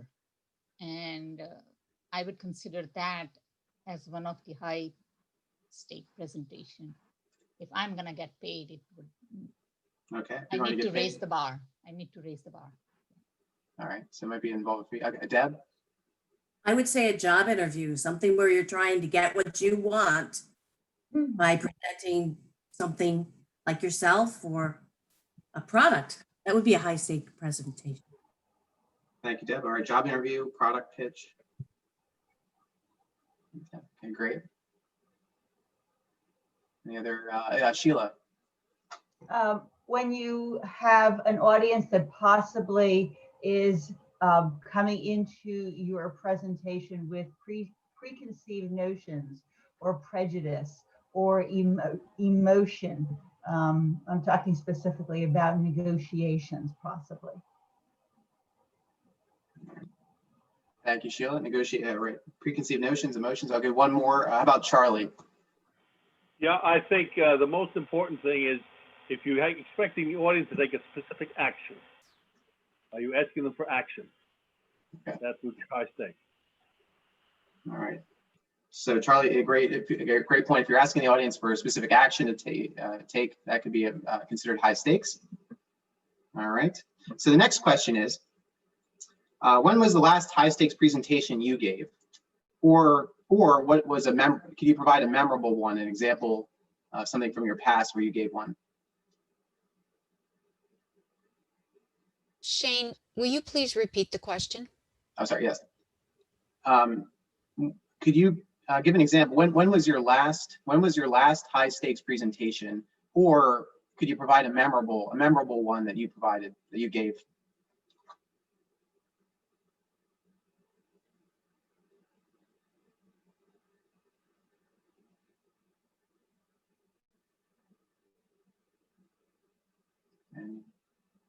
I think everyone's digging in their memory for a moment, Shane. Yeah. Looks like Sue. Presentation at a conference, I saw a response to that. Yeah, Sue, thank you, Sue. My memorable one was with SAT.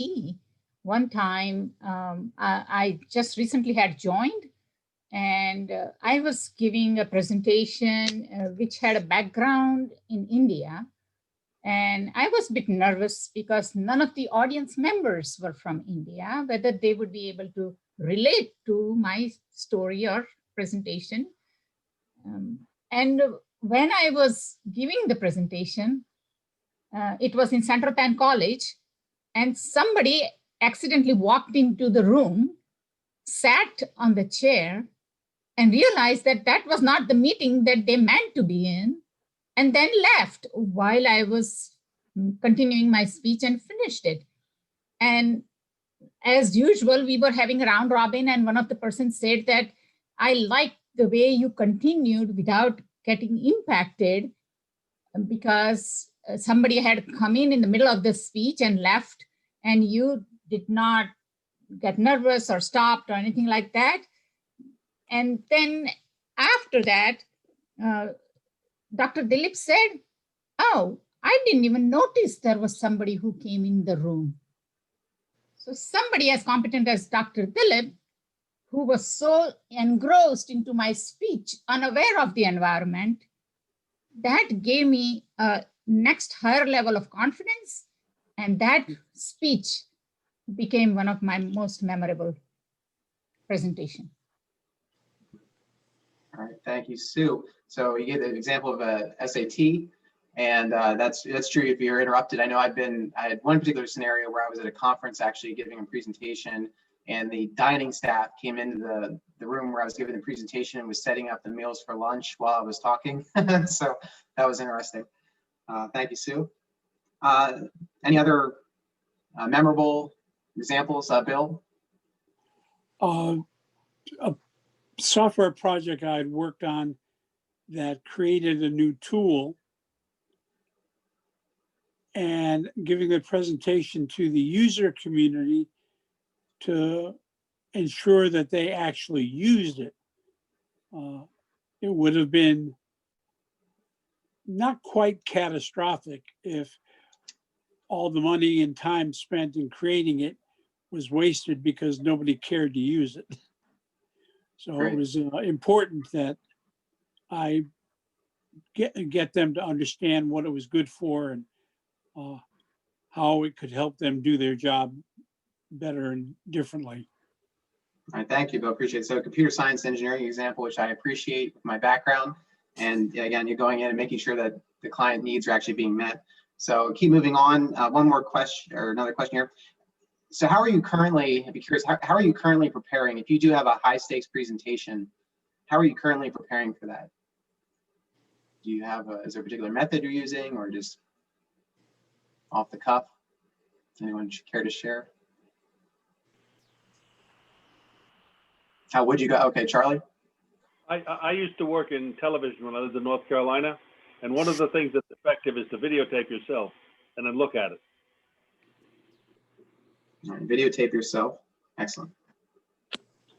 And then also, when you videotape, silence and just watch your movement to see whether they are natural or not. And then also just listen to your speech without looking at the image, and then hear whether your speech sounds natural.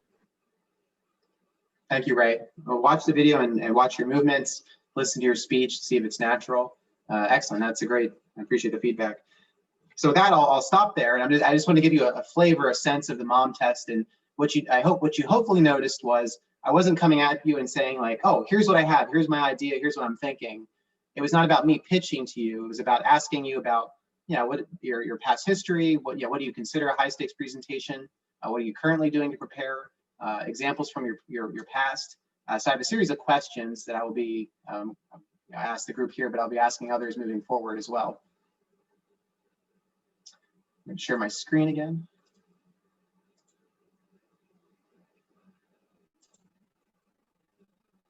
So essentially, so for the mom test, you want to get at the, if you have an ugly baby, if your product, your idea is maybe not the greatest, you want to know that. You want the unfiltered truth.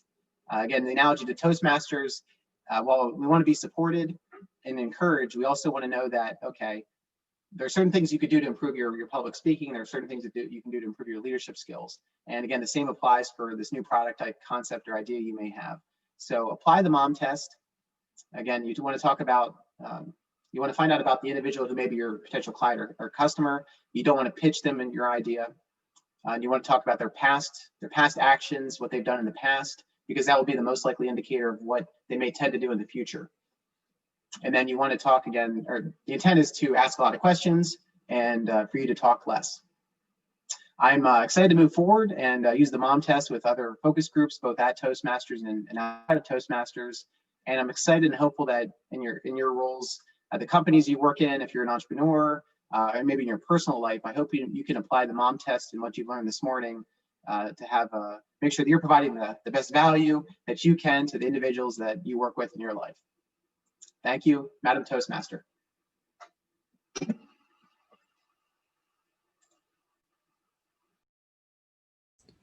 Thank you, Shane. Lots to think about. Every time I think of the mom test, I have to admit, I never think about my mom judging me. I'm thinking about judging myself. Like, did I do the mom test correctly? And I believe that is the point of Shane's speech. When you walk away today, think about whether or not you get your best advice from your mom, quote, or from somebody such as an advanced Toastmaster who's willing to give you a critical evaluation. Our next speaker is Paige Bingham. Paige has been with Toastmasters for six years. She has earned her Advanced Communicator Silver and Advanced Leadership Bronze.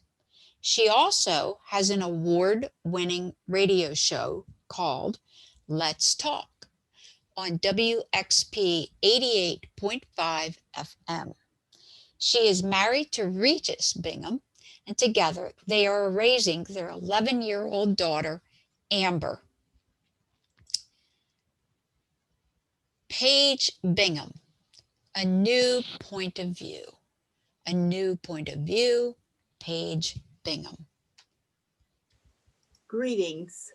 Thank you, Madam Toastmaster, fellow Advanced Toastmasters, and welcome guests.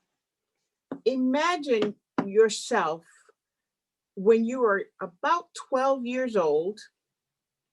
Imagine that you are this shy, timid young person in a Girl Scout troop or Boy Scout troop, sitting at the back of the room because you really didn't want anybody to see you or notice you because you're so shy.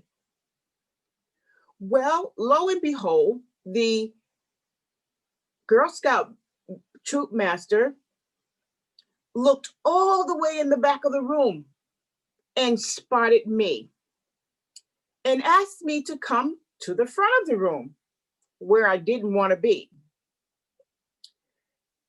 So I stood up, and as I stood up, she said, "I would like you to do the Girl Scout pledge."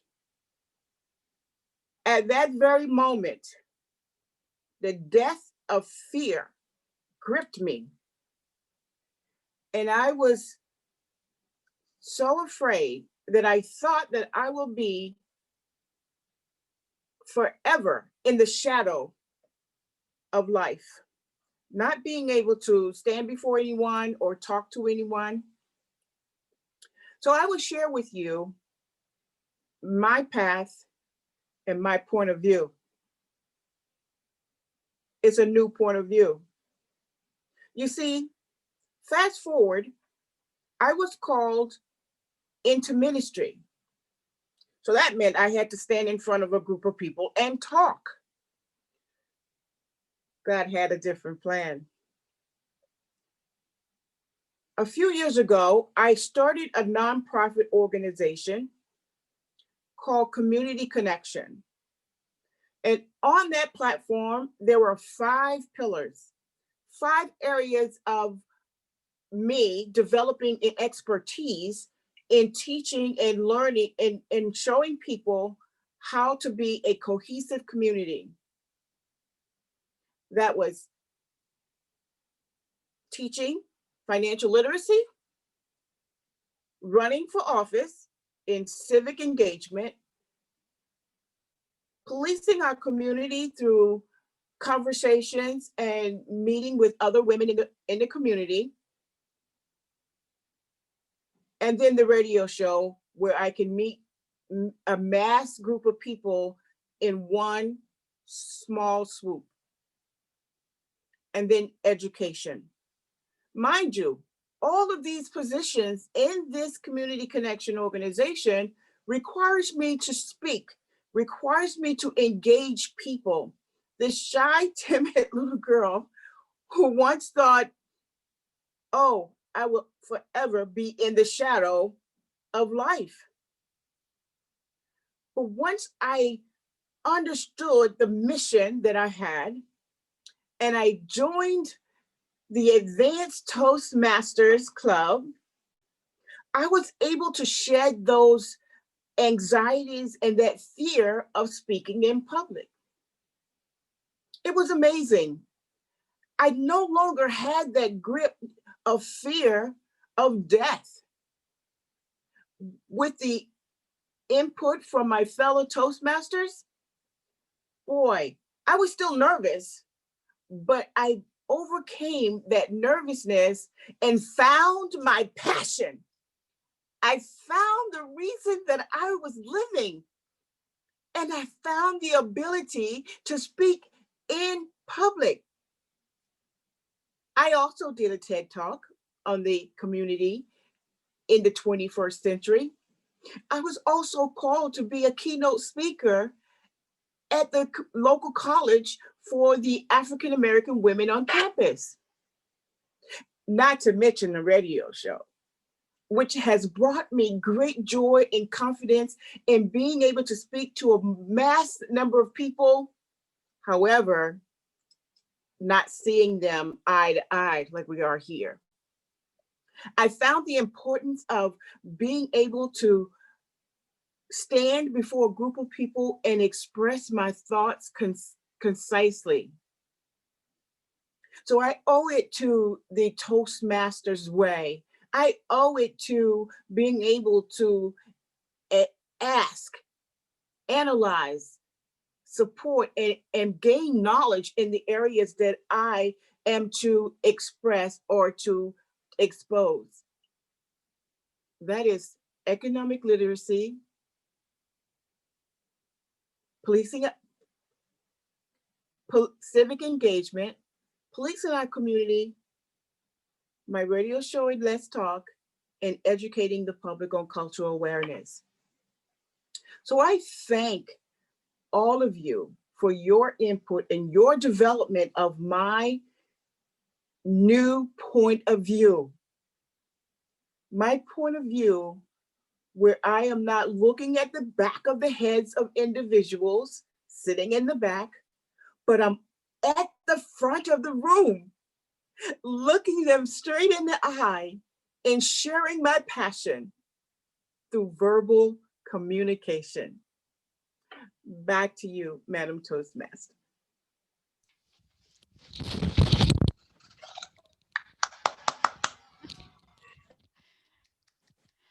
Thank you, Paige.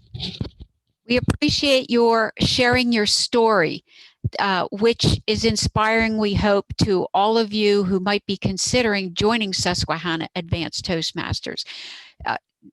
Paige deliberately shared with us exactly what she's been able to accomplish.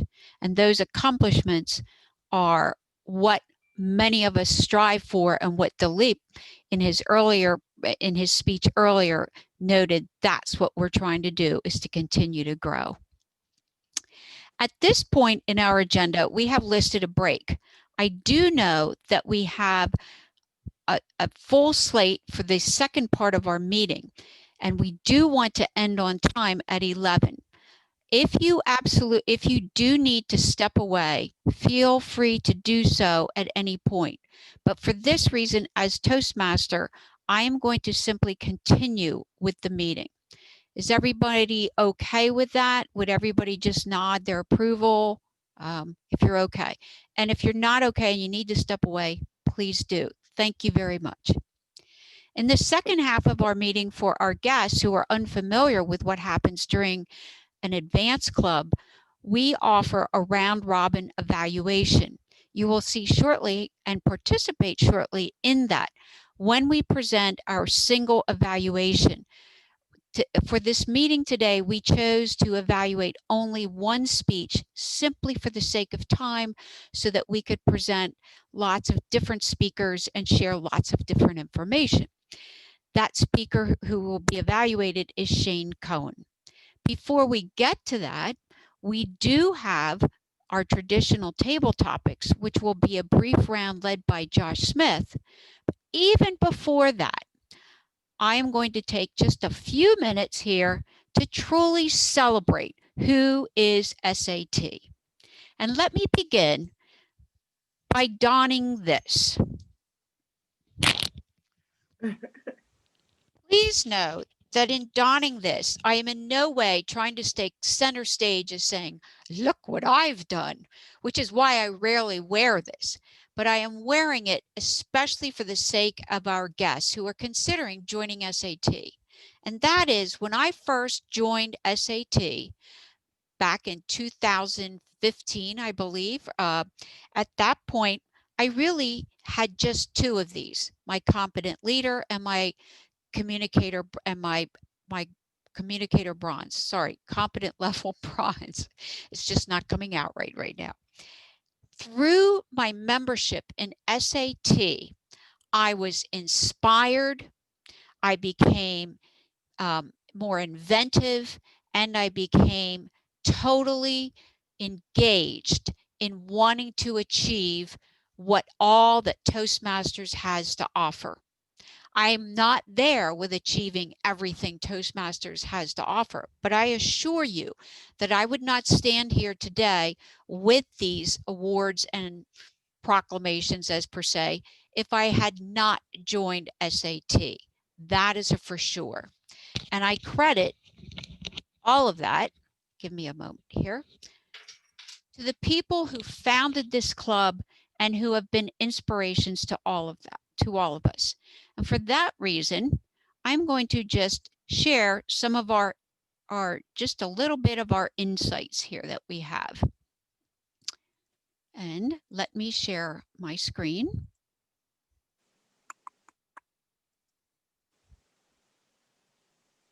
And I shall begin.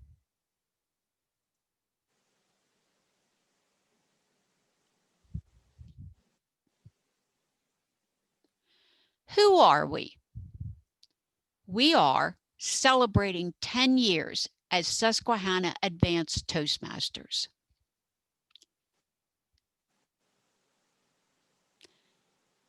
Let me just indicate who we are a little bit more. Yes, this is us on Zoom because this is how you know us best, or we know ourselves best. And as the rest of you begin to join us, this is how you'll see us until we get back on the ground. Please note that we're all a friendly group. I'd like to think that some of us are very friendly, and we welcome everybody. You do not have to be from the Susquehanna area. Our charter members. Thank you again to all of you as charter members who are here with us today. And I'll quickly put up the list of all of these individuals. You may recognize some of you should recognize yourselves. And just in case any of the charter members actually forgot anybody who was part of us, here's the list. I'll just give you a moment to look them over. And for our guests here today, you may note someone here who you might know.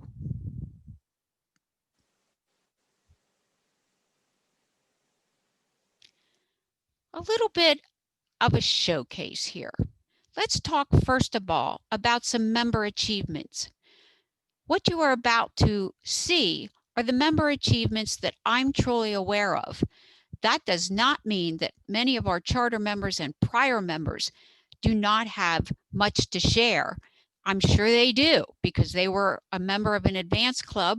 And from what I understand, those of you who now live in states away are still members of an advanced club. So we've had members of our club achieve in speaking and in leadership.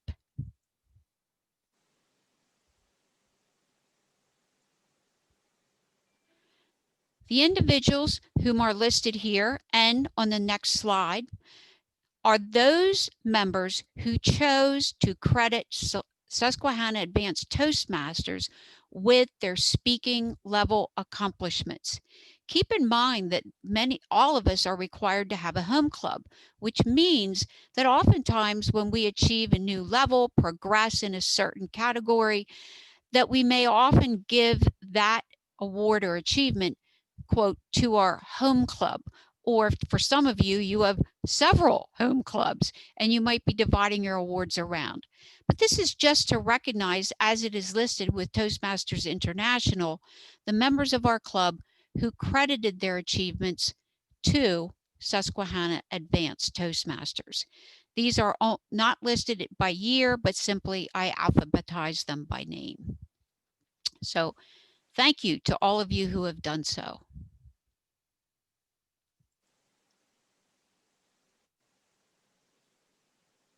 Who you see here is our own Shell Taylor, a current member and a charter member.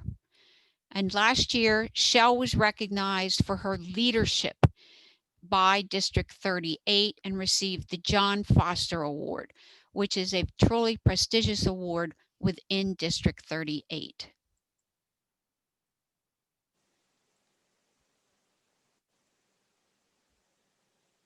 Philip, who you heard from earlier, has been graciously guiding us throughout the years, despite the many clubs that he continues to sponsor, charter, and also be a member of. We're proud to say that Dillip, right here from Sunbury in Pennsylvania, served as the international president of Toastmasters. Even though it was many years ago, my impression of Dillip, as I'm sure many of you, is that Dillip still presents himself as a president for all of us. In speaking, we must pay tribute to Charlie Wilson, whom you may know we lost a few months ago this year, as we did Jim Kopp.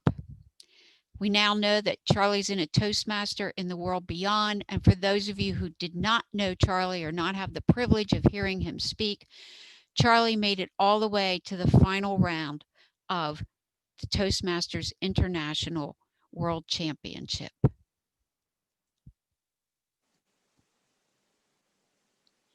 As far as our club goes and our club achievements, again, we achieve what members are willing to give to us or credit to SAT for what we have, for what they have accomplished so that we can earn these various awards. We look forward to achieving another distinguished status, hopefully this year. And we'd love to have members join us and share in that celebration.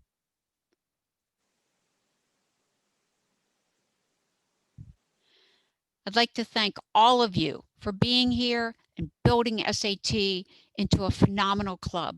And we really welcome those of you who are considering membership in Advanced Club. Please join us. Remember, you can walk in the door just with 2 levels completed in Pathways or your CL and your CC completed. And you can become a member and start participating in all that we have to offer.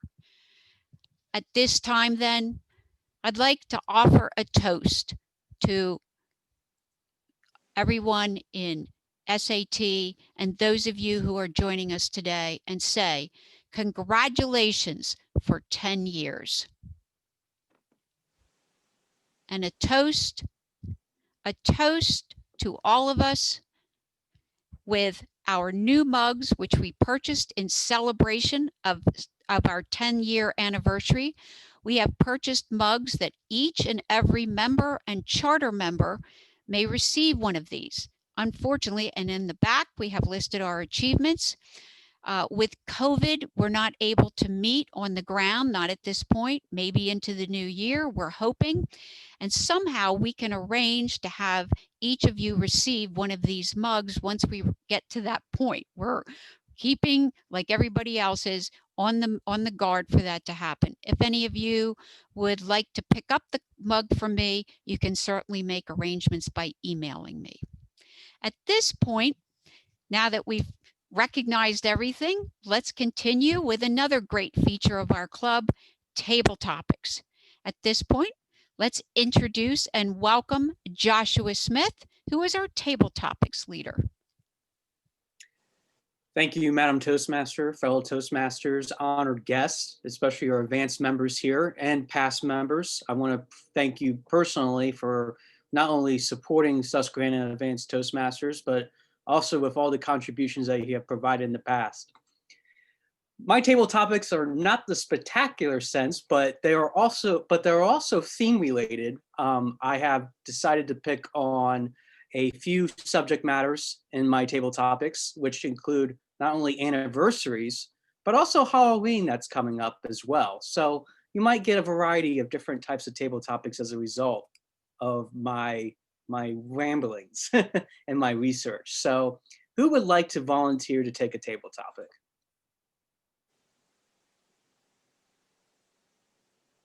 Bill. All right. Bill, I'm going to give you one that's from my anniversary category. So describe to us your most memorable anniversary celebration. Why was it memorable to you? I'll repeat it. Describe your most memorable anniversary celebration. Why was it memorable to you?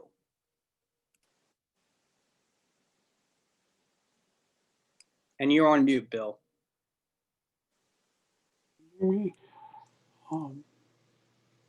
Thank you, Mr. Table Topics Master. I don't think we can hear you, Bill. I'm not sure Really? if it's sound. Oh, we can? Okay, it Yeah. might be me. Go ahead. I'm sorry. Okay.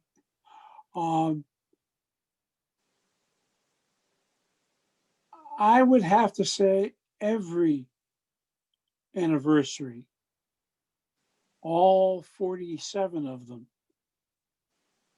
have been memorable. My wife and I, Shell and I, do not do anything spectacular to celebrate our anniversary. We'll usually go out to dinner. We may go out to a movie and a dinner. But what makes them special for me is the companionship I have with Michelle. As I said, it's been 47 years that we've been married, and we're anxiously waiting for our 100th wedding anniversary, actually.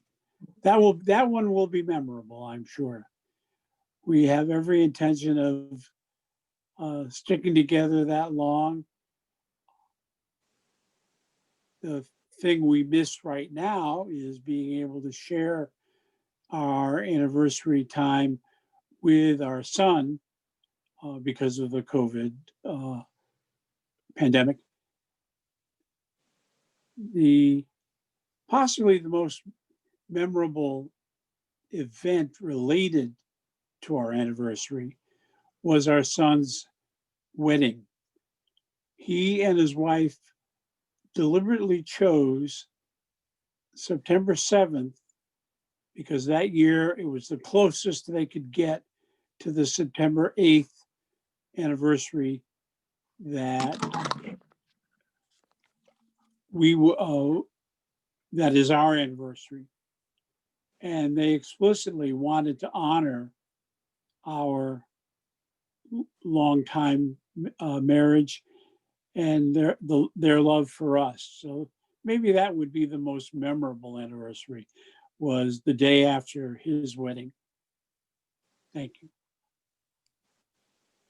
Thank you so much. That definitely is a memorable occasion, and I appreciate you sharing that with us, Bill. Who would like to go next? I saw Bill Kraus. Bill, what is your greatest fear and why? What is your greatest fear and why? Well, I don't know whether I don't really have a great fear. I try to take each day as it comes and, live everything, but I don't live in fear about too many things. Right now, obviously in this country, with the COVID-19, we don't know what the future holds. And, I kind of wish that people would actually listen to some of the experts at times there. But I've seen some posts on Facebook and everything that rail against some of the restrictions that have been put on everybody. And, and it bothered me there because I see, the challenge that COVID-19 has put on all of us as a way to, okay, we can't do things the way that we used to. And I've always been a person that likes the status quo. But with COVID-19, I think that we can find new ways of communicating. We can find new ways of getting to know our family, whether it's through Zoom or just through the email. And I think that it has put COVID-19 has put a challenge to everybody to find new ways of doing things. And I'd like to be around here for many more years. Maybe I'm not going to, I'm not really thinking of my 100th anniversary like Bill Z was. But I would like to be around here to see how my grandkids have, turn out. And so I think probably the greatest fear is that, right now that COVID-19 is going out of control. And I just try to do what I can do to make sure that I can improve myself in these trying times.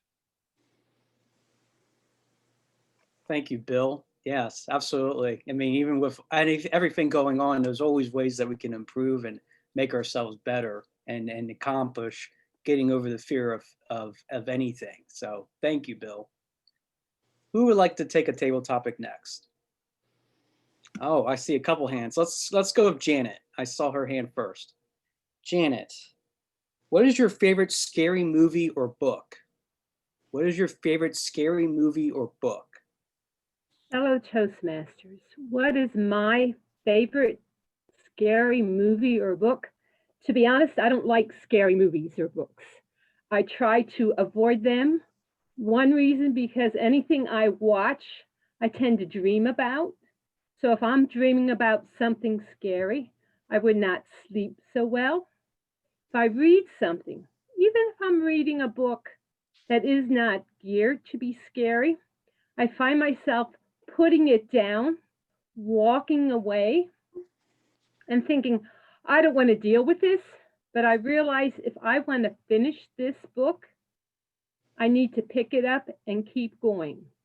So I do not enjoy scary books, scary movies. I try to stay away from them. I try to watch and read comedies, uplifting topics, and engage in things that'll give me peaceful dreams and memories. Back to you, Table Topics Master.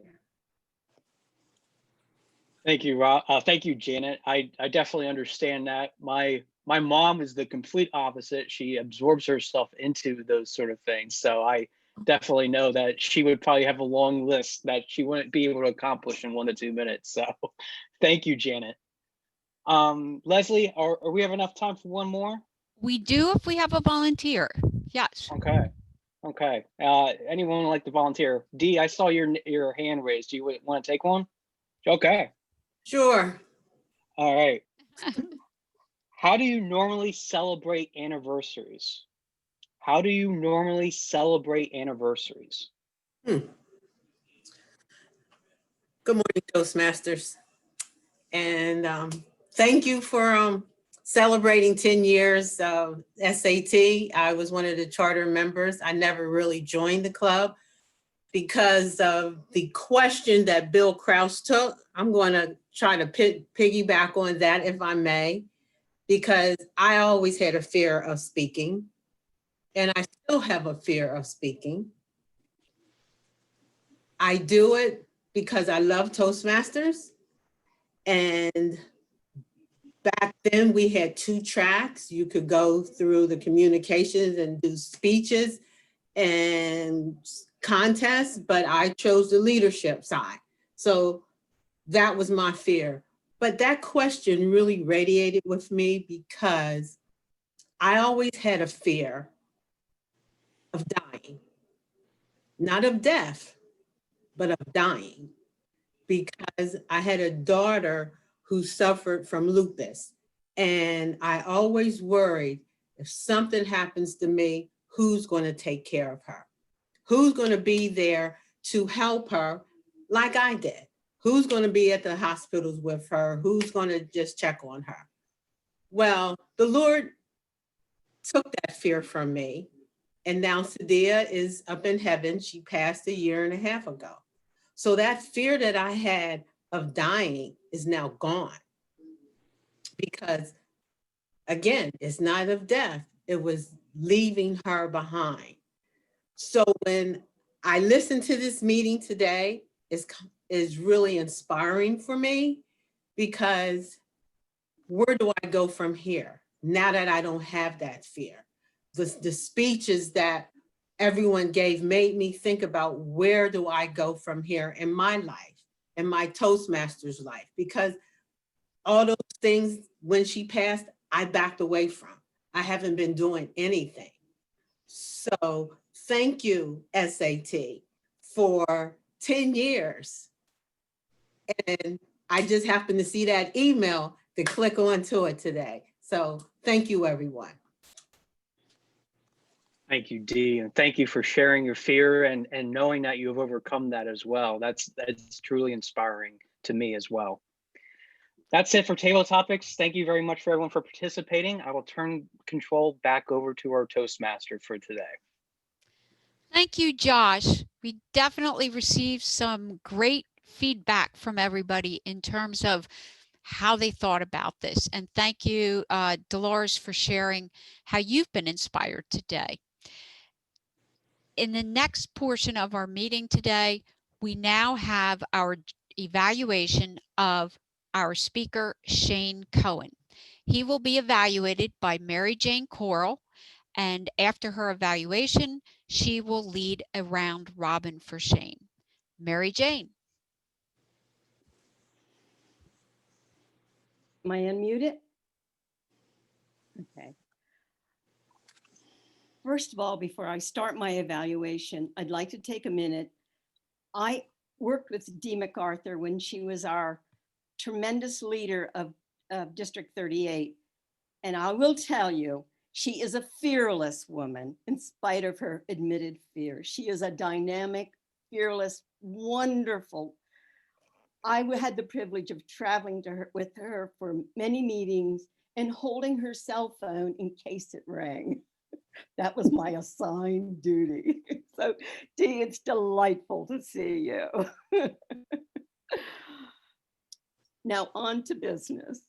Shane, you're an inspiring, wonderful member of SAT. Your mom test. What a great topic. What great thoughts you've given us. I love your opening. Very captivating. The delightful little baby. Just, oh, we have to love this. We're the mom. But you really want us to think, how do we survive the mom test? How do we grow? The unfiltered truth, wonderful thoughts, wonderful words. How to improve and produce something that really helps us to just be better and capture those around us to improve their lives, to help them grow and meet their needs. I really liked your key concepts to get to, you have to draw people out, as you say. Be specific about what you're trying to get at, and then talk less. What is the truth is we have 2 ears and 1 mouth. Talk less. Then we go on to the challenges of vision. And then the frame part, I didn't quite get your concept on the framing part. And I would imagine this was to get us to be more in the frame of how we put this in context and look at the overall picture. And then the weaknesses we might have in doing and accomplishing our job. I really, really thought these were very important because the important thing is the client's needs, our listeners' needs need to be met in order for people to really appreciate what we have to offer them and to give them. I really liked your ideas of being sure we just keep our growth going and try to improve and tweak ideas. And so important, and to give wonderful value to our members and those around us. Wonderful, wonderful ideas, Shane. I truly Loved your enthusiasm, your spark with your topic, and I'm sure you gave us many, many thoughts of the unfiltered truth to grow on. Let's do the round robin.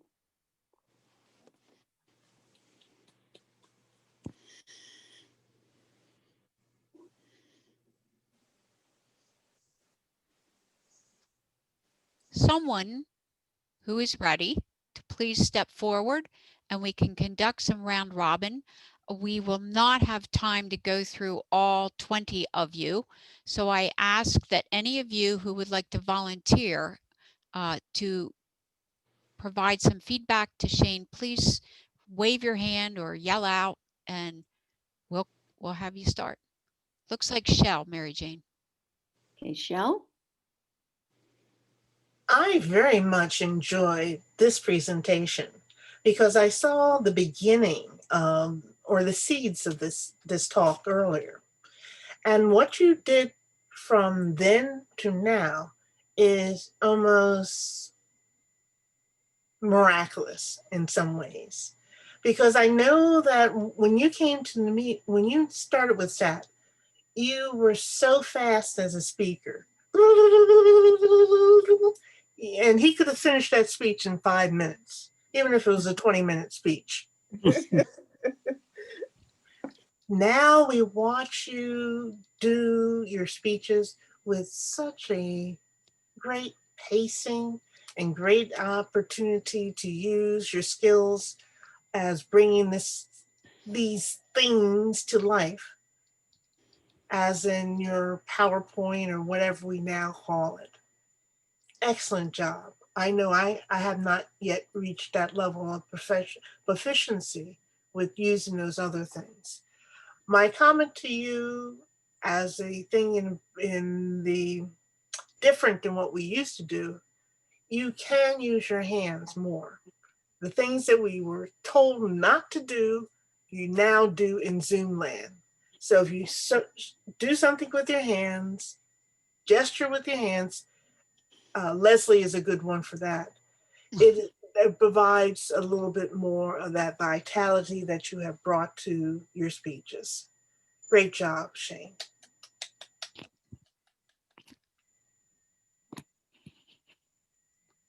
Bill? I was very impressed by the presentation behind your speech. In other words, your use of the technology, in particular, the Jane Pauley interview of the president of Coke. It was a nice variety of different kinds of techniques that I think really helped illustrate all your points. The one thing I would recommend, your use of the term unfiltered truth multiple times was great. It became a theme that followed through to the end of the speech. I think it would even help better if somewhere near the very beginning of your speech, you could use that phrase, possibly in the context of, what we're looking for is, if we're trying to improve, is the unfiltered truth, something on that order. But overall, I was blown away by the speech. Thank you. Mary Jane, it looks like Sheila is ready. Sheila? It's good to see you, Sheila. Thank you, everyone. Fellow Toastmasters, hi, Shane. Nice meeting you on the screen. I liked your energetic, youthful, and purposeful pace. That gave me the sense of your energy and your power. I thought you had good use of pause, good tempo, and a good outline. I really like that. Just to move forward, I'm thinking perhaps strengthen your call to action, whether it be to the other person that you're speaking to or your audience at large. Strengthen that and I wrote down, and even up the power even more, like, and just really use short words and really make it even more powerful. And in the end, of course, without being pushy. And that's a fine line between being totally powerful when you want to make your final point without being pushy. Thanks. Great job. Thank you, Sheila. And Mary Jane, Sheila, we it's have great to time see for- you. Great We to have see time for one more.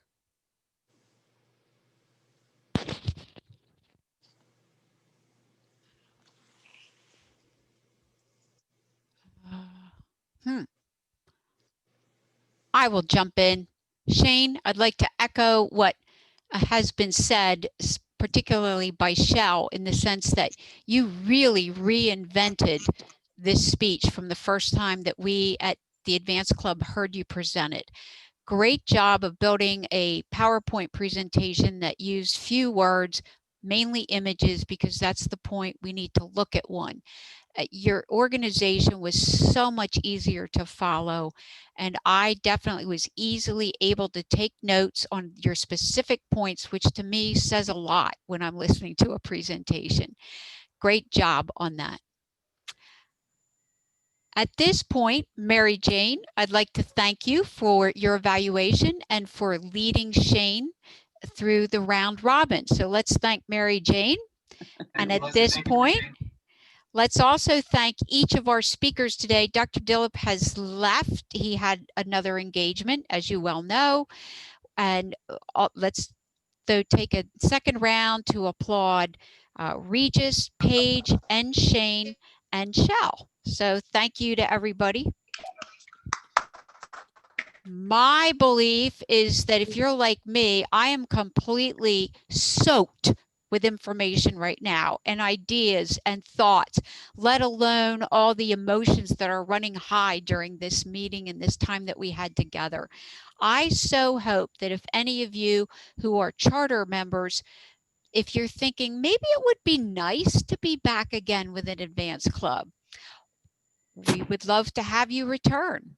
And for our guests today, please join us when we meet again for our regular meeting on November 14th, and then again at the end of the month. SAT meets the second and fourth Saturdays of each month, and our meetings generally run from 9 to 11:30. The length of the meetings is provided so that we can incorporate round robins for each of our speakers. And I am looking forward to talking with our board and our members to inviting guest speakers. And some of our charter members, you might be looking at an email soon from me, so please keep an eye open for that to come and speak with us. Again, let's give everyone a round of applause for being here and for being members of SAT and for our guests who have joined us. And at this point, thank you to all. Yes, I believe someone is just trying to say something to me. I'm not so sure, but Shane has put a message in the chat box. Other than that, we are on time for ending our meeting. If anybody would like to stick around and converse with one another, I can keep the chat room open. I can keep the meeting room open. Other than that, feel free to leave and start preparing your next speech or planning your next project. Thank you. Thank you all. Thank you, Leslie. Thank you. See you, everybody. Bye-bye, Dee. Bye. Hey, Dee, maybe you can join us. I don't know. She left. I think she left. You got to send her an email. Yeah. Maybe Ray could join. All the guests are gone. Oh, yeah. Except Jeff. Hi, Jeff. Who is that? Is that your grandbaby? So cute. Yep, that's my granddaughter. Oh, now She's a sweetie. oh, is she sitting on your lap right now as well, or not? No. Well, that's a great photo. That tells a lot. It speaks volumes about your relationship with her. Nice. Well, I certainly hope you join us. I know that Shane will be reaching out to you, if not myself, and let you know all about us in more detail if you need more detail. But other than that, do you have any questions or comments that you would like to pose to us? I do not. I was actually chatting with Shane, trying to give him some of my thoughts related to his book. I've worked for many years doing product innovation and helping companies and individuals turn product ideas into real products. So the questions that he asked, I thought were really relevant to that process, and I was just going to let him know that I thought that and was encouraging him. So Great, great. Thank you, Jeff. Appreciate And it. you're a member of what club? I'm the president of Suns Lake Toastmasters in York, PA. We're a Johnson Controls Company club. Okay, okay. Well, I'm a member Before of a that, corporate club, so please don't let that hold you back from joining us. We would love to have you. And before you make up your mind on membership, you are definitely invited to come to a meeting and make decisions, you know, based on what you do during that time. sure. Leslie, Thank you. could you tilt your screen? Yes, yes. That's better, girl. Thank you. That's because I got myself a big curved screen and I'm still adjusting to how to be in front of it. Yeah. Less eye strain. Tremendous. Yeah. All right. So what was that? It was fun looking at seeing our other members, especially since this year has been kind of tough on us. Oh, for sure. And how And nice it would be to be in person with all of them. I agree. And we do miss them. And I think that for Ray, your comments on Ray's minutes to the meeting, you know, I don't think anyone has come close to her excellence in that meeting, you know, doing that. So I really do miss her. I'm sure. Who are you talking about? Ray. Ray. Yes, yes. That's what I said. Ray and Sheila as well. I remember they both were amazing. Oh, excellent. Amazing. Yes. They seem like it, you know. I mean, they like Dr. Dilip said that, you know, applaud writing skills. Like talk about writing skills. They had mastered that writing skills. That's awesome. I'm sorry I didn't have a chance to be in a club with them. But you know, the advantage of having it on Zoom today is that those the ones who are living in Asheville, I mean, at least they could join us this way. So we did have that pro, if you want to think about it that way. Some of these people may not have been able to attend an on the ground celebration, and this way they could. Yeah. Great. Yeah. I know at others we had 19 like new like RSVPs, so I know some of the folks weren't able to attend this morning, but I'll follow up with everyone. And, yeah. Well, it was great to have them all. I know I reached out to the charter members a couple times, and I know Shane followed up. So I'm so glad it worked, and I sent out a final email last night, like, please join us, you know, in case you didn't RSVP. And apparently that got one of them to attend this morning. So it was great. And thank you to everybody for making this work today. It definitely was, we definitely had to speed things up at times, much more than I think we wanted to. I know Shane, with you, I could tell you were feeling a little pressured to keep moving, so that, you know, definitely if we'd gone the full 2.5 hours as we normally do, it would have been a little bit more lighthearted, I think, at times. But for the sake of guests and people who have restricted times who don't usually meet with us, I think keeping it at 2 hours, as Shane and I agreed to, worked well. So, How often do you normally meet? second and fourth Saturday of every month, At 9 to 11:30 okay. at this time. How's that sound? Okay. That sounds fine. Great. Yeah. Great. Yeah. And you're in York. Well, we have members from York, both Swapna and Sue, who are on the screen right now. They're from York. Not Swapna. Not Sue. Swapna. I'm sorry. I know, but I was thinking Swapna was, but she's not. She's from Camp Hill. Right. Camp Hill. And then Shell and Bill are from Harrisburg. Mary Jane, what do you call him? Well, Susquehanna Township, right across the bridge from Central Penn.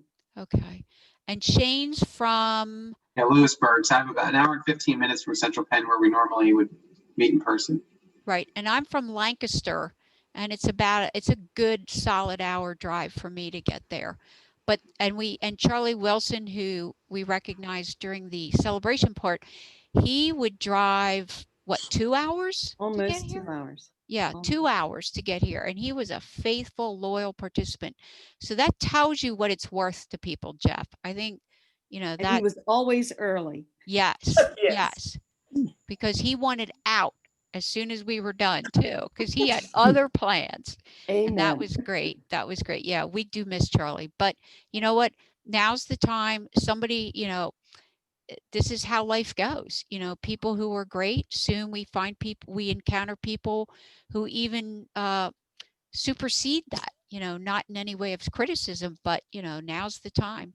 And we're excited because I know Shane has the anticipation of becoming an accredited speaker. And let me tell you, Shane, when I learned earlier this year, because I watched the competitions this year at the international, as I'm sure some of you did, and it was announced that only one accredited speaker had been named or approved. I knew it was difficult, and they only choose so many each year, but that just blew my mind on the challenge this is. It's an uphill battle. But one thing about Susquehanna Advanced Toastmasters that I wanted to mention, that every member saw more in me than I would have thought about. I remember the first time Mary Jane told me, Mary Jane and Geraldine, if I remember it, both of them were talking to each other and they were saying, oh, Sue, you can take part in contest. And I said, oh, me? No. I just got over my first CC. I mean, that's good. That's good. That's a good achievement. And they saw that in me. And taking part in contest accelerated my growth. And then Shell invited me to be part of SAT. And she pushed me. She saw that potential in me. Then I did it in myself. And the same way, Dr. Dilip, Charlie, and I have said that in many speeches throughout. And now, Shane constantly inspires me with his level of energy. And one time I was in a table topic contest, and Charlie was always part of the contest, right? You are always up against the best, right? And then I won that table topic contest, and Shane came up to me and said, Sue, you did excellent job. You did this, and this that you were supposed to. And that boosted my level of confidence. So, and as competent as Leslie and Lois are, they are always like, Sue, you are amazing. And those few words is like fuel for me to go forward, and every member of SAT has been such a amazing for my personal growth. And I'm on the 10th anniversary. I wanted to say that thank you from bottom of my heart. You are welcome, and thank you, Sue, because I would like to kind of follow that with the fact that I know that it was SAT that encouraged me to pursue leadership roles within the district. And I know specifically, I remember Shell, Josh, and Sue all saying, you can do it. Why don't you become an area director? And I was like, oh, this wasn't part of my plan. So we never, I think this is a place to really discover yourself. And the conversation we're having now is what I really wish we would have had time for our guests. But then again, maybe of us feel more relaxed and open to share this at this time. So it's being recorded. so we can, so we have it to look Sorry. back. No. It's very critical to have this recorded. I had a couple, I think I had a charter member reach out. I forget what his name was. And Chuck from another district, right, Shane, asked for a copy of the recording, and we will provide it to them, and hopefully they'll Division E, share. that was Division E. The Yes. Division E director. Yeah, he'd like to learn more about our club. That's yeah. So he will have it. He will have it. Okay. And Shane, yeah. Just a wonderful job. Just a wonderful job. You are one of the inspirations for me to continue. I've been doing this for a while, but watching you grow is just so totally exciting. Phenomenal. And that the people who are going to be influenced by what you say is a great feeling to me. So great job, Shane. I appreciate that, Sean. I appreciate your mentorship and guidance. And you pulled me into the SAT in the beginning, so I am very, very grateful. And yeah, where I was crazy over 7 years ago, and dreading just getting up in front of a group and just standing there, like literally, to now enjoying doing it and seeing where I want to go. Like and all of you, I mean, honestly, all of you inspire me and keep encouraging me, because again, where I was, I had no, if you would have told me that I'd be able to even get a distinguished Toastmaster award, I would have, back then I said, oh, that's not possible. That's something Shell Taylor does. That's not something like I wouldn't be able to get that. I've been very fortunate, thanks to all of your push and support. And as Sue said, it means a ton to me. And I really want to go forward and try to get the accredited speaker designation. I'm excited, and I like the challenge. So, so thank you all. Yes, Shane. Yes. And yes, that's what this club is about, and the opportunities that we have to speak. So I want to share with everybody, I am finished with my first path in going for my second DTM. And I have, since I was an area director twice, and I've also led speech, like speech programs out twice now, 3 times. I have those requirements completed because they were recent enough. But that doesn't mean it's going to be easy. You have to do that big DTM project after you finish both your paths. It's not an easy sweep. You just do 2 paths and you're done. So I'm working towards it, but I'll be excited when that day comes too. But I'm not in as much of a hurry. I want to apply everything I've learned. So great. All right. Anybody else? I'd like to, I'm going to sign up on Easy Speak for the next meeting. Thank you. Thank you. And we know both meetings are up and available. I please encourage everybody to do that. And let's not forget Swapna, who's been silent in the background because she just could not get her video. And I have to tell you, Swapna, you're awesome, because you have stepped up in so many situations and said, I want to do this. I want to be better at this.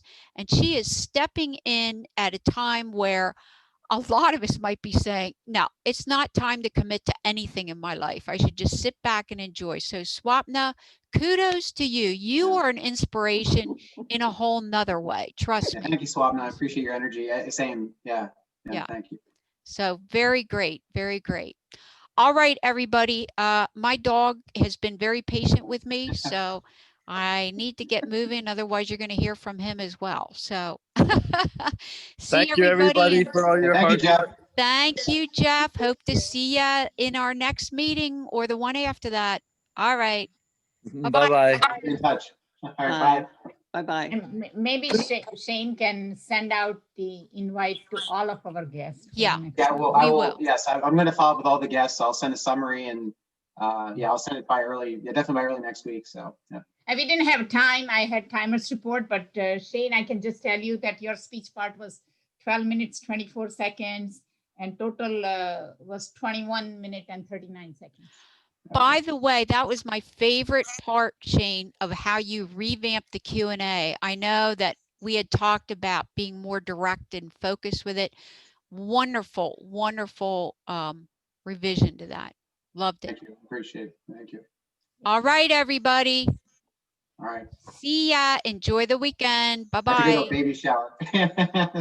Okay, Mom. Okay.